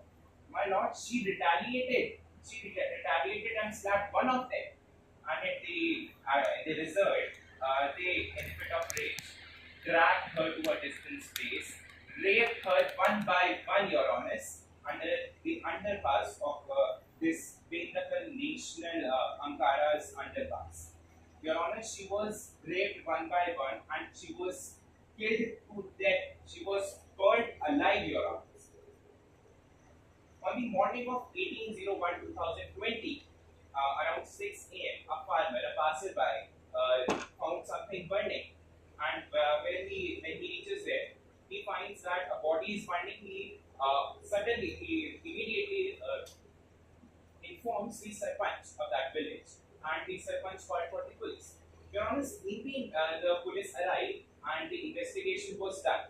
While the investigation was done, in the investigation, police found a CCTV footage from the camera which was placed on the highway. On the highway for the purpose of traffic control, my lord. Point to be noted, my lord, that it was the purpose for the traffic control, which clearly shows that that area was a completely busy area. What police found, they found a footage of four men passing from there around 10 p.m. my lord. This point should be noted that around 10 p.m. They noticed few faces who were moving towards the village. Your Honors, on the basis of sole basis of that, the police officer on 23rd of 2020, 23rd of January 2020, they arrested they arrested Javed, Rajesh, Naveen and Keshav. Your Honors, in the meantime, the very ritualistic practice of our media comes into role, the media trial. Your Honors, in this, the tagline was there, kill the rapist. Your Honors, we know the principle of the natural justice that nobody is guilty, nobody can be convicted until proven guilty. Your Honors, still, on 24th of 2020, the police produced all the four accused in front of the local magistrate and asked for the remand of 7 days. It was granted, my lord, and which was supposed to end on 1st of April. The police was delivering 1st April of 2020. Sorry, I take apology, Your Honor. It was 1st Feb, which was supposed to be, the remand was supposed to be completed on the 1st of Feb of 2020. Your Honor, the police took 2 extra days of the remand without any permission or without any official notice on 3rd of February. And in that meantime, media flashed the news that 4 accused were shot dead by the police officers while they were taken to the court. My lord, in this, by the investigation officer who was taking the interview, we came to know about the comment from him that Naveen and Keshav, 2 of the accused, they snatched the gun from the police officers. At least 10 armed police officers were present at that time.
here in this matter, similar things have been happening.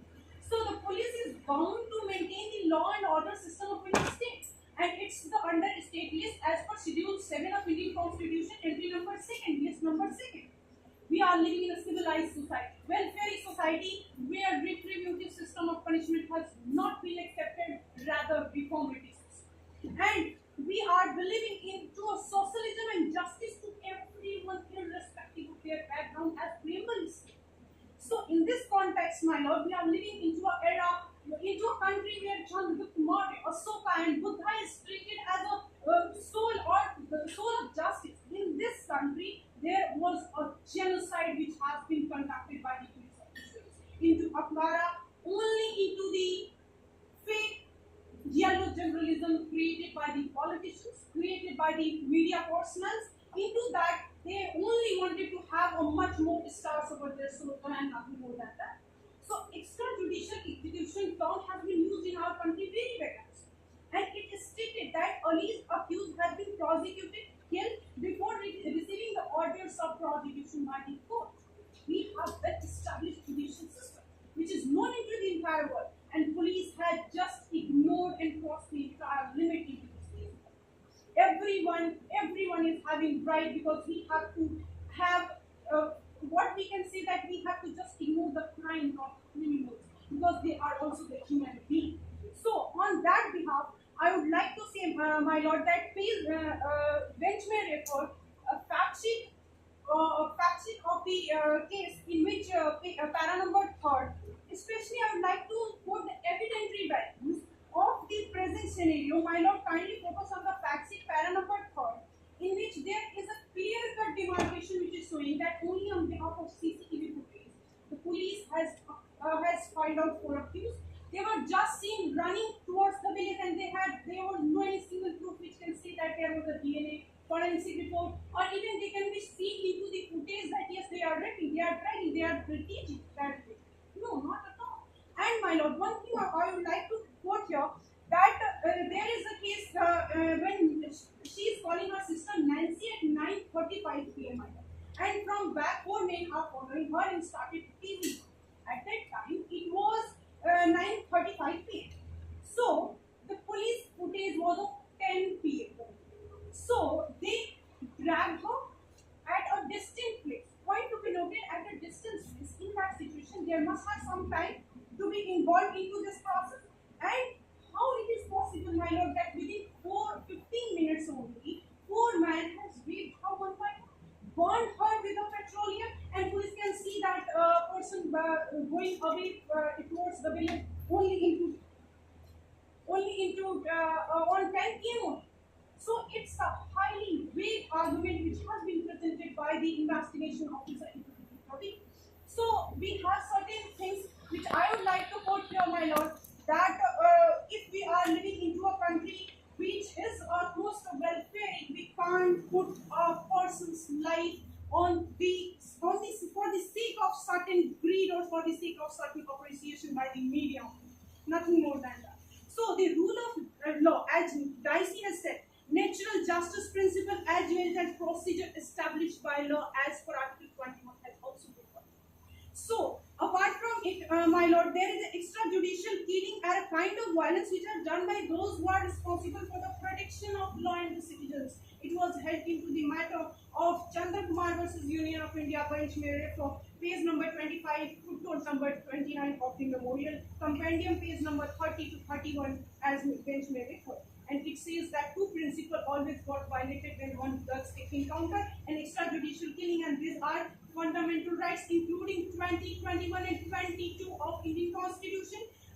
Apart from it, as my co-counsel has said, that equality before law, because everyone is having right to be treated equally, either accused, either victim. So this principle makes sure that there should be no discrimination to any citizen and everybody is subject of the same law. Extrajudicial killing, when a suspect dies due to violence or use of force and is not given a proper chance of fair trial, so it's violation of equality. Husainara Khatun case, E.P. Rayappa versus State of Tamil Nadu case are the best example which we can say.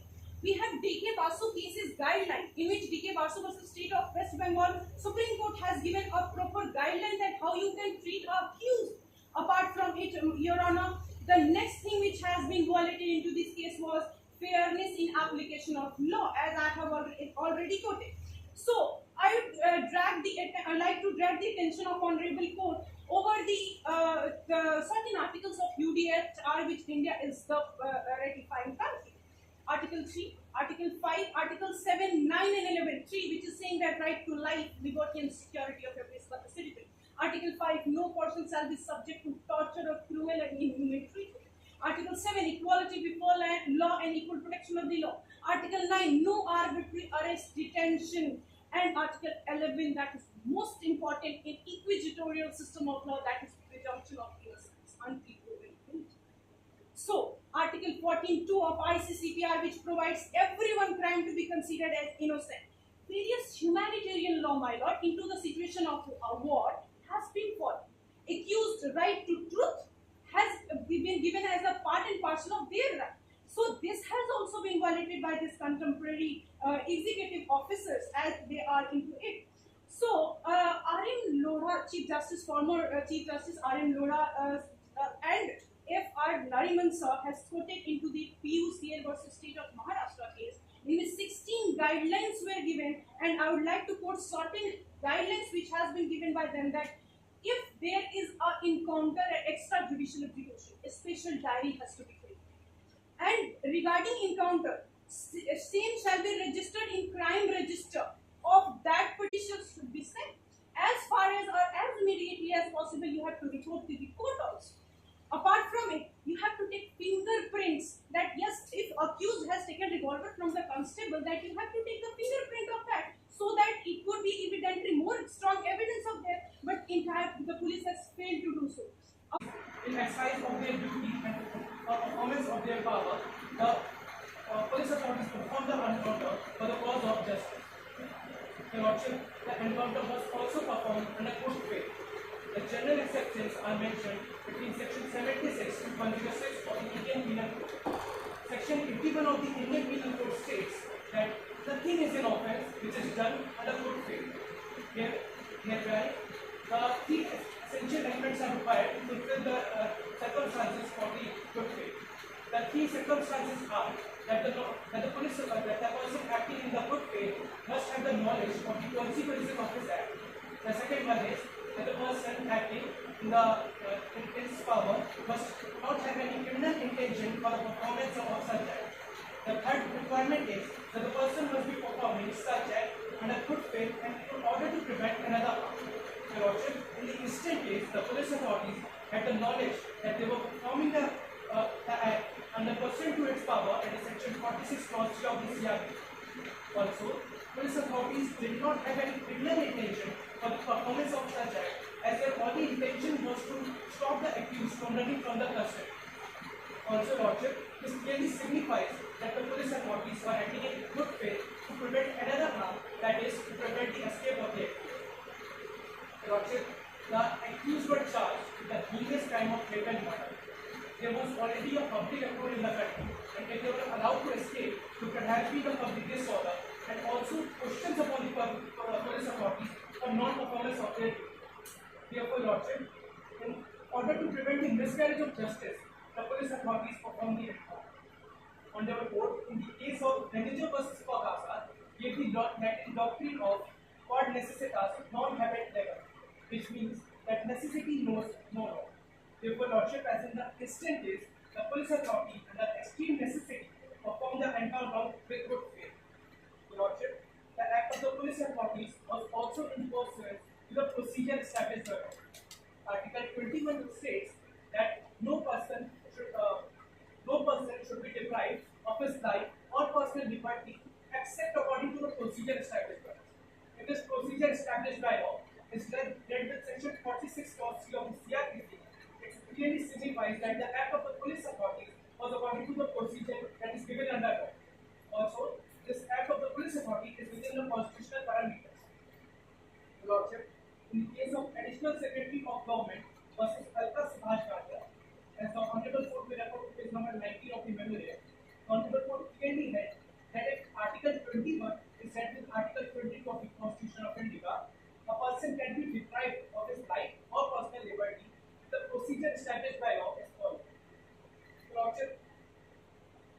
Article 22 of the Constitution of India provides some of the duties on the police officers while performing their duty. In the one of such duty is that the accused must be presented before the magistrate within 24 hours time frame. The Lordship, in the instant case, the police authorities immediately after the arrest presented the accused before the magistrate within 24 hours, and if their only intention was to kill the accused, they could have done so in the first arrest itself. However, they presented the accused before the magistrate for the remand. This clearly shows that the act of the police authorities was to duly follow the procedure that is established by the law. Lordship, there is a pre-checklist available on page number 20 of the memorandum. This pre-checklist signifies that if any one of the conditions given in the checklist is fulfilled, then the police authorities are given the power to perform the action. The Lordship, all the conditions given in this particular checklist are fulfilled in the instant case. Also, Lordship, if this pre-checklist is read with section 46 clause 3 of the CRPC, it actively justifies the act of the police authorities. Lordship, we cannot assume that the act of the police authorities was against the principle of fundamental rights, as there is no real evidence to support the argument. Also, there was no performance of the duty proved by the evidence on the prima facie record. The Constitutional Commission will move on to the next issue. Lordship, the second issue is whether the police can be accused for the extrajudicial execution. Lordship, the act of the police authorities was strictly in abidance of international laws. International laws as well recognize the extreme necessity to prevent the escape of an accused. In the special article established by the Universal Declaration of Human Rights, it clearly stated that lethal force can be used to prevent the escape of an accused. Well, this particular report meant hereby that if an accused is running from the custody, the police authorities can use the lethal force, which can even extend to causing death of a person. The Lordship, European Convention provides that every person has a right to life, which shall be protected by law. However, it significantly adds that in order to prevent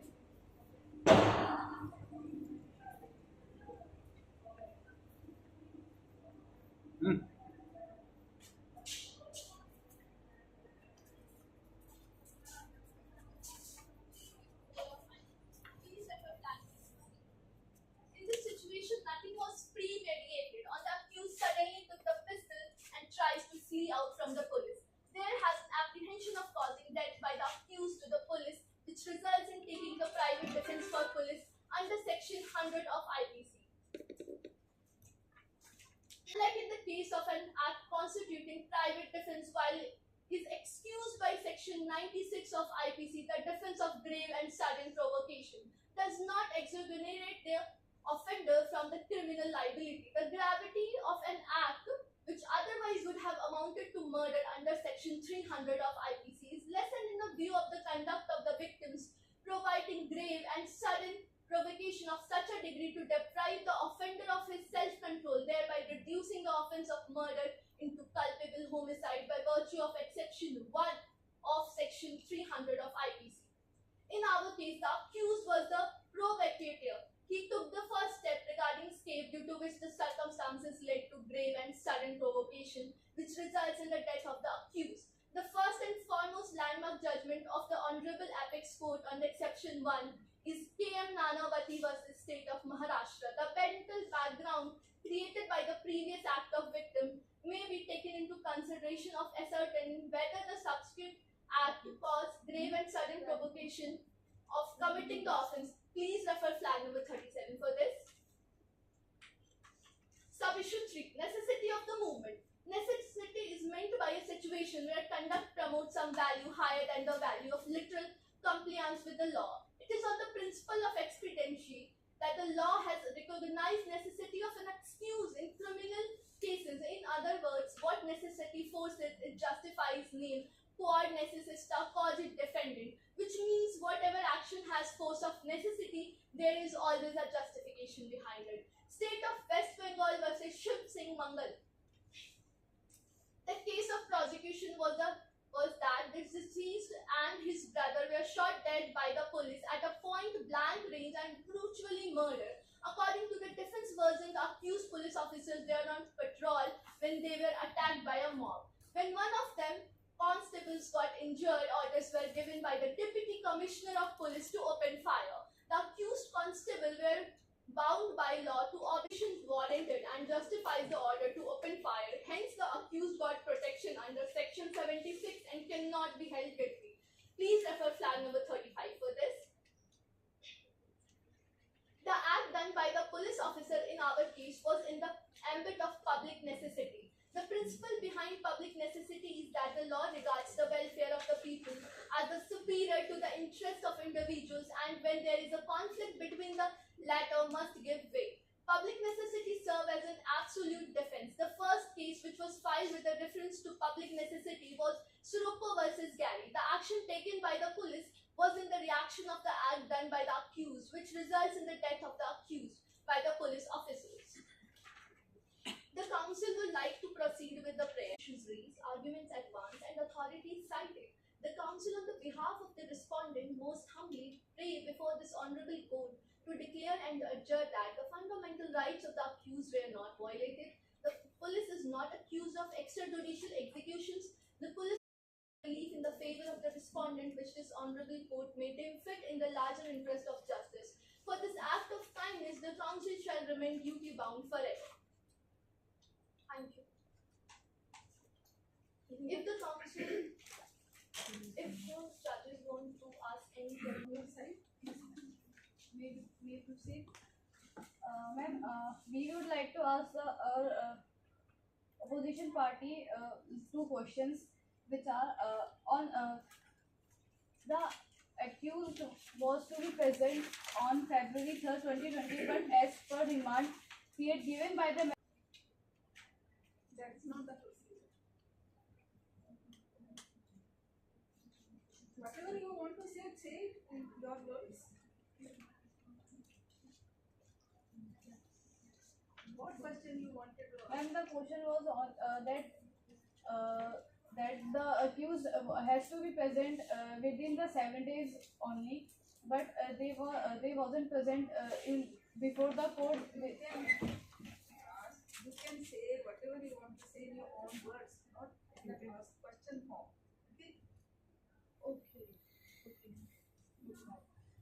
Ma'am, it is that within 7 days the accused should be present before the honorable court, but the accused wasn't present before the honorable court within the 7 days, as they were present on the Feb 3rd, 2020, as the remand period was finished on January 30, 2020. And the second point I would like to raise that the policeman could not handle the accused where the ratio was 2 accused and 8 armed policemen. How can the accused open the police van, which was generally locked from inside as well as outside, when taking the accused anywhere? These are the points that I want to raise. Want to say something? Give the answer if you want. Just a minute. Oh, okay. Take your own.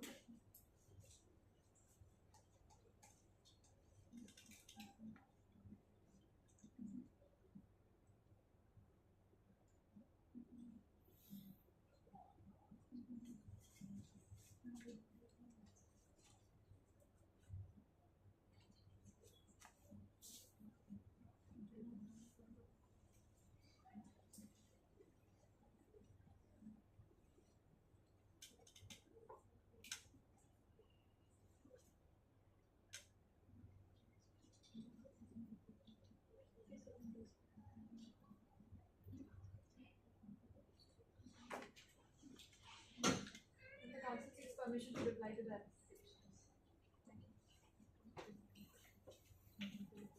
And since the arrest happened on 23rd of the February, and on 24th they were presented before the magistrate. It was within 24 hours. And second thing, that on the way, he was the persons who were encountered. It happened after 7 days. And there is nowhere mentioned the number of police officers that they were taxed for.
The council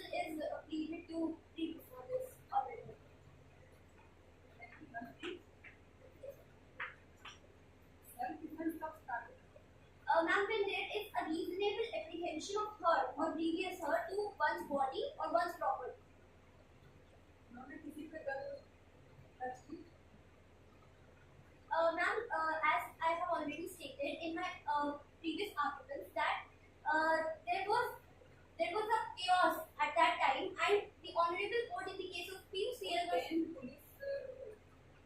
police कर्मी थे, दूसरे को को एक गिरे हुए थे, 4 एक थे, 10 एक दूसरे गिरे हुए थे, एक ही गन लेके हवाई फायर किया, तो किसी को इंजरी करने का उनका आशय था ही नहीं, उनका आशय भागने का। Ma'am, at the very point where they snatched the revolvers and they intended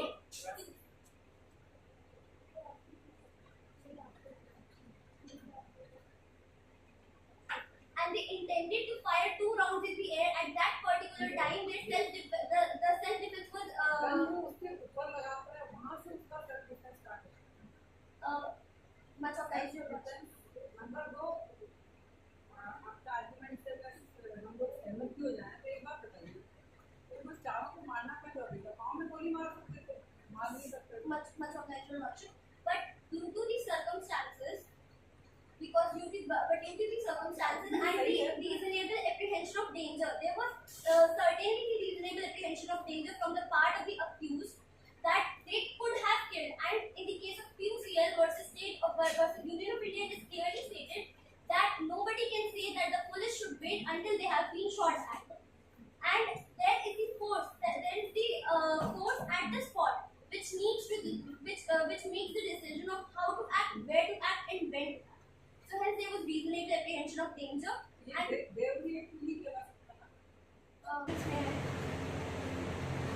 much of that is with due respect of the bench, possibly like to approve the death for evidence. Much of that. Now, the ladyship, the counsel for the petitioner side puts few contentions and that are as follows. My first contention is respondent are claiming that the police is very responsible and follows every procedure. So I would like to question the respondent that why police illegally detained the accused for 3 more days as the remand period has already over on 31st of January 2020.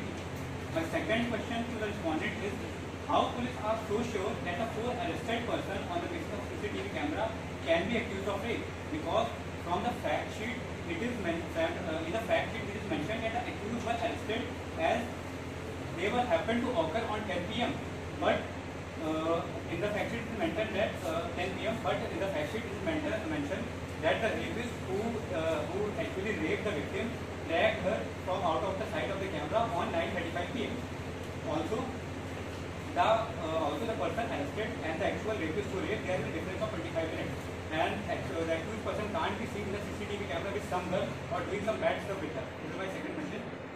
My third question is that they were being encountered while they were escorted by the police to the court, and it is pretty obvious that the court timings were held in the daytime only. So to say that there was low visibility and it was difficult to believe that evidence is totally wrong on responding to that, and how could they explain? And my fourth already raised that there is a lack of procedure on the side of petitioner. Thank you.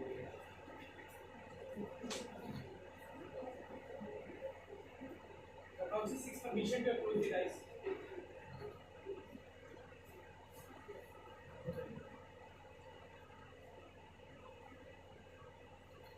The council seeks permission to present the survey proposal. Lordship, in the contentions raised by the petitioners, they first of all questioned that the police authorities did not take the handcuffing of the accused. Answering to this particular question, Lordship, in many leading cases of the Honorable Supreme Court held that handcuffing is only permitted when there is an apprehension of the accused from fleeing from the custody. In prominent cases, Honorable Court held that every individual has a right to life with dignity. Therefore, handcuffing is against this principle, which is included under article, which is clearly held by the Honorable Court. Therefore, Lordship, in the present case, there was no apparent apprehension that the accused would try to flee away from the custody of the police. Also, Lordship, answering to the second question, that is, why the police authorities took the custody, as it's written that the police authorities took the custody for more than 7 days.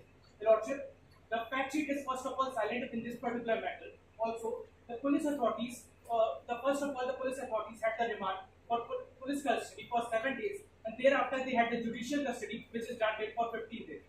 Lordship, the petitioners also raised contention that the 9:30 p.m. is reported that the rape was done. Also, the police authorities saw the accused in CCTV at the time of 10 p.m. Your Lordship, it must be noted that at the time of 9:30 p.m., the victim called her sister to inform that she was at the place of incident. She did not at that time the rape was not committed, and the accused was seen going away from that particular place at 10 p.m. at the near the highway. Therefore, 9:30 to 10 p.m. is the gap of the incidents. Also, Your Lordship, the petitioners in their prayer stated that the police authorities must be accused. They use the word accused here.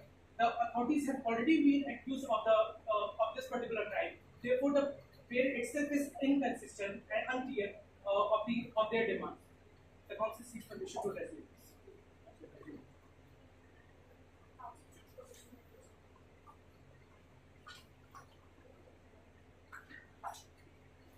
Your Ladyship, it is nowhere proof that they were the police to decide this. My second contention is the apprehension that the other party is trying to kill us. The apprehension must be reasonable and safe. Your Ladyship, the accused fired the shot in the air rather than killing any of the police official or harming any of the police official. Third, NHRC guidelines nowhere states that there is a right given to the police to kill the accused.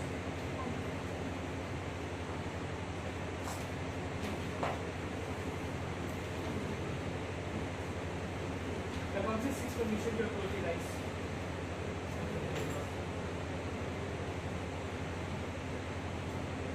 Council seeks permission to begin the ceremony.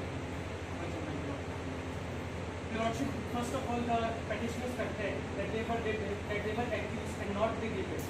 Your Lordship, nowhere in the fact sheet, nowhere in the memorial, nowhere in the contentions raised by the respondents, we stated that they were rapists. We only stated the word accused.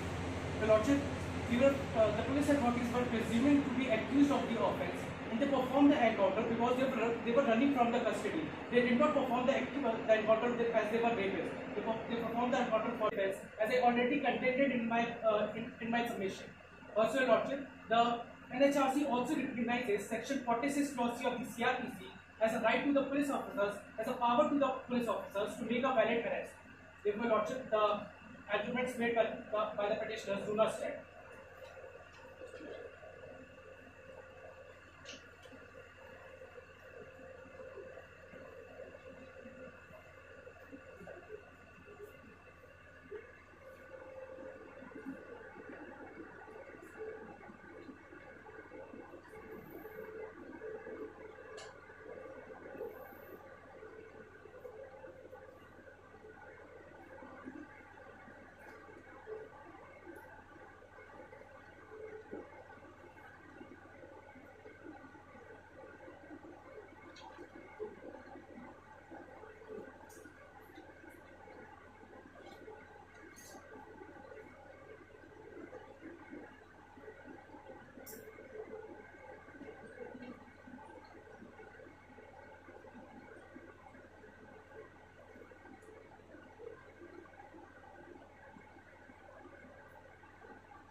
using necessary means. Deceased were offenders of offense punishable, imprisonment for life, and which may extend to death also. Thus, police was empowered to do any act to resist their arrest which may extend to death. Police exercising the right of private defense is entitled to secure his retreat as long as contests continue. He is not obliged to retreat but may continue to defend till himself out of danger. The accused were held not to have exceeded the right of private defense. In Rama versus State, the police officer had not exceeded their right of private defense, but they used their necessary rights. Taneshwar Mokar versus State of Odisha. It was held by Supreme Court that evidence reveals that there was no imminent danger existing to the person of accused from the act of disease. In the present case, there was imminent danger to the life of the 10 police officers, and therefore it was reasonable to use the private defense. A person act while using the right of private defense may extend to death when the reasonable apprehension of previous hurt is extinguished. Their counsel for the respondent contends that the police used necessary means to stop disease, took step of encounter to protect any other individual that could harm and maintain the faith of general public in police. If my lordship is satisfied with the argument with issue number second, the council seeks permission to proceed whether police can be accused for fake encounter or not. It is humbly submitted to the Honorable Court that acts committed by police were not fake at all, but they have committed in accordance with the societal limits. Acts of disease were likely to put the lives of people in danger. However, police, in order to execute their duties, couldn't let them to escape from the custody. Justification for the act done by police. Police cannot be accused for fake encounter if police is imminent and reasonable danger of losing his life or limb. He may exercise the right of self-defense to inflict any harm which can extend to death on his assailant. I request the bench to refer footnote number 16 to refer in the compendium.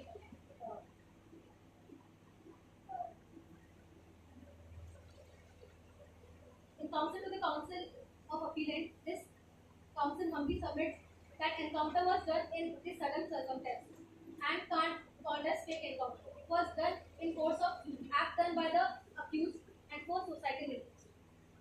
It is fitting to the note that there is no provision in Indian law directly legalizing encounters criminal, no matter how previous a crime is charged. But police has been vested with a certain powers to deal with the criminals. The usual defense pressed into service by the policeman to justify encounter killing is that act of killing has to be restored in order to save themselves from deadly attack. That was made by the deceased. Contrary to the popular misconception that encounter killing is a defense available only to the police personnel, it is pertinent to bear in mind that encounter killing is a defense that is available to all the people, including police authorities.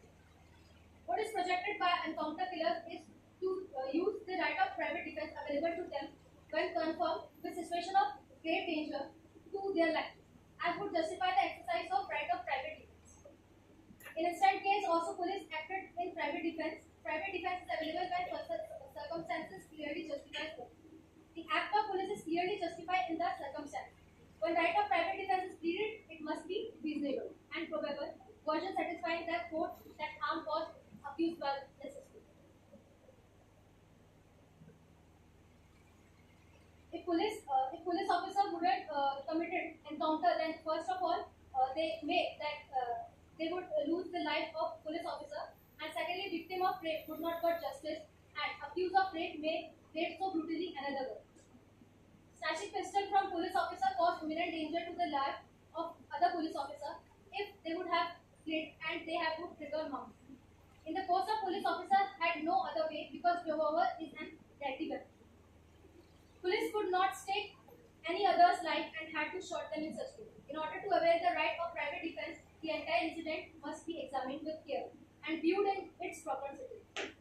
It is duty of the police concerned to find a way or hook that gangster under the law. The obligation of police association was turned out to be grave and responsible, and one ought to avoid demoralizing the police constraint and to deter them from doing the obligation would be against public interest. Section 96 and 100. of IPC provide right to private defense as per 96. No offence is made out if any act is done with the intention of self-defense. In all instant cases, the conditions are present. Thus, the act done by the police officer are justified. It is not only any way to the fake encounter.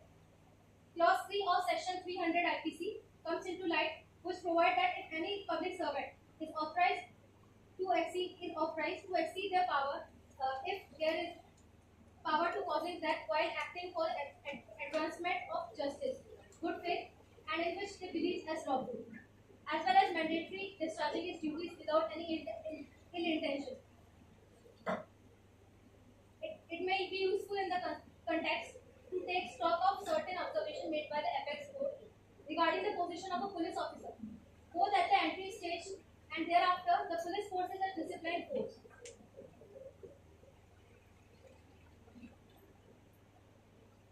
If Lordship is satisfied with the issue number 3, the council seeks permission to proceed with the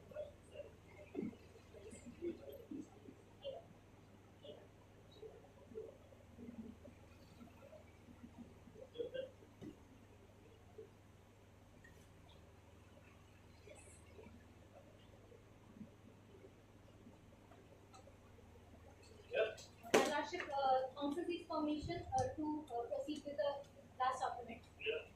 Whether police is accused of murder or not.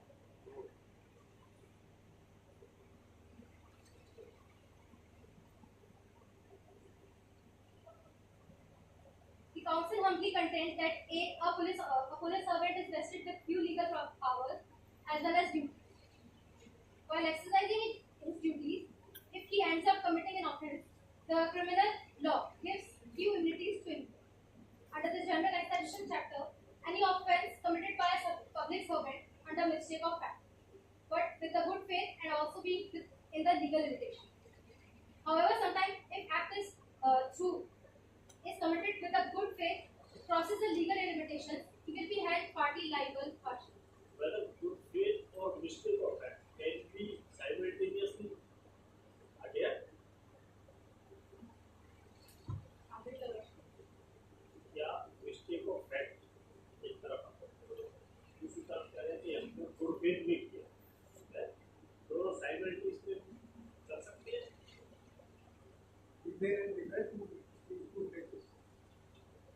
Yes, sir. Mistake of fact that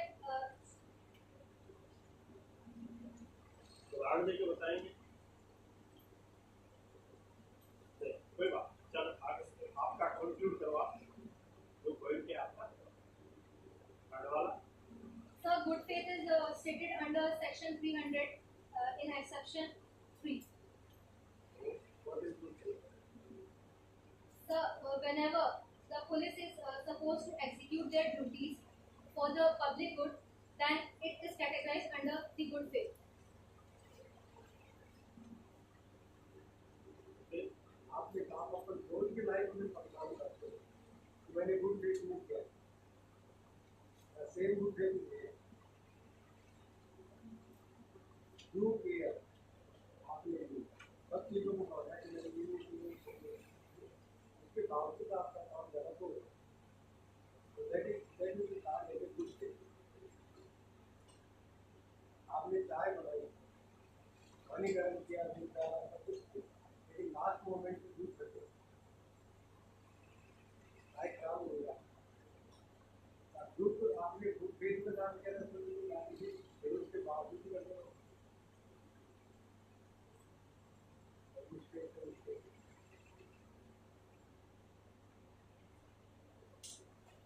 Culpable homicide amounts to murder and culpable homicide not amounting to murder. According to the situation, the act of police officer can be justified as follows. Encounter in lieu of private defense not amounting to murder. It must be noted that no law in India directly authorizes encounters of criminals.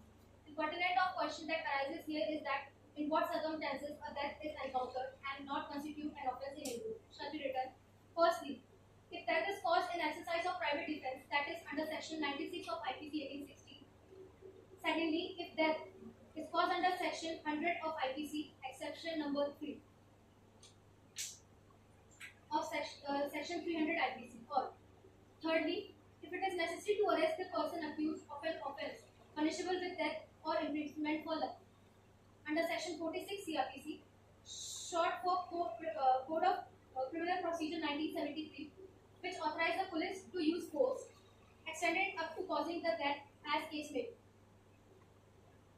Thus, police officer has right to injure or kill the criminal for sole purpose, for sole defense or maintaining law and order. In instant case, also there was imminent danger to life of police officers, as 2 out of 4 were accused that snatched the pistol from the police officer. All 4 accused tried to escape while they were brought to the court. Police can't let them escape as they have done offence of rape punishable with death or imprisonment of life. When culpable homicide amounting to murder. All murders are culpable homicide, but all culpable homicide are not murder. The encounter done in the present case amounts to murder. When it is satisfied its essential ingredients that follows: doing an act without the knowledge that is so imminently dangerous, in all probability causes death. In present case, neither nor any of the above mentioned conditions are satisfied, nor police had intention of causing death, or any other knowledge or intention that causes death or likely to cause murder. All the situation was ascertained, and police had already pressurized by the expectation of whole country, and at any cost they can't let them go, and found no other necessary means, necessary action instead to shoot them. Although the present case came under exception number 3 of Section 300 of IPC. This exception has been provided to protect a public servant or person aiding a public servant if either of them exceed power given for the advancement of public justice. Exception 3 of Section 300 IPC comes into light, which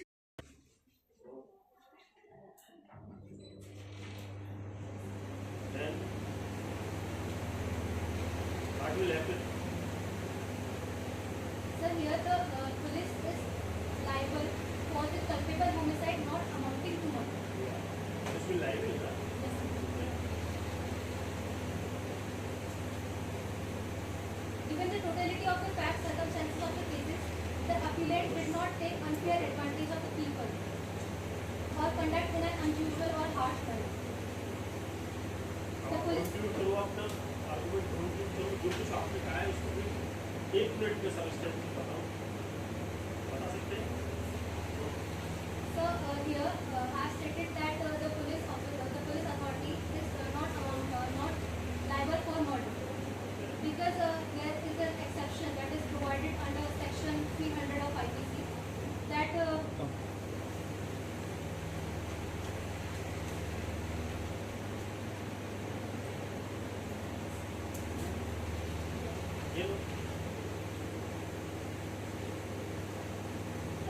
exception 3 of 300 states that culpable homicide is not amounted to murder if offender, being a public servant or aiding a public servant acting for advancement of public justice, exceeds the power given to him by the law. Here, the right to exercise the private defense has been given believed to be lawful and necessary for due discharge. Here, police authority endeavored all the necessary means that could refrain the accused person from escaping from their custody. So, here, this condition is fulfilled that police was acting for advancement of public justice and the due discharge of its duties as police servant and without ill will towards the person whose death is caused. Yes, sir. I would like to state the case. You or your co-counsel? Of police doesn't violate any fundamental right of non-prosecution. Declare that the encounter done by police officers was not fair. Declare the act of police officer was done for exercising the right of private defense.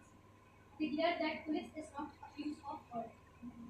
And pass any other order that may deem fit in the hands of justice, equity, and good conscience. All of which is respectfully submitted. Thank you very much. Both parties have argued very well. Best of luck to all of you. The bench pieces may be Rebuttal. Okay. Only 2 minutes.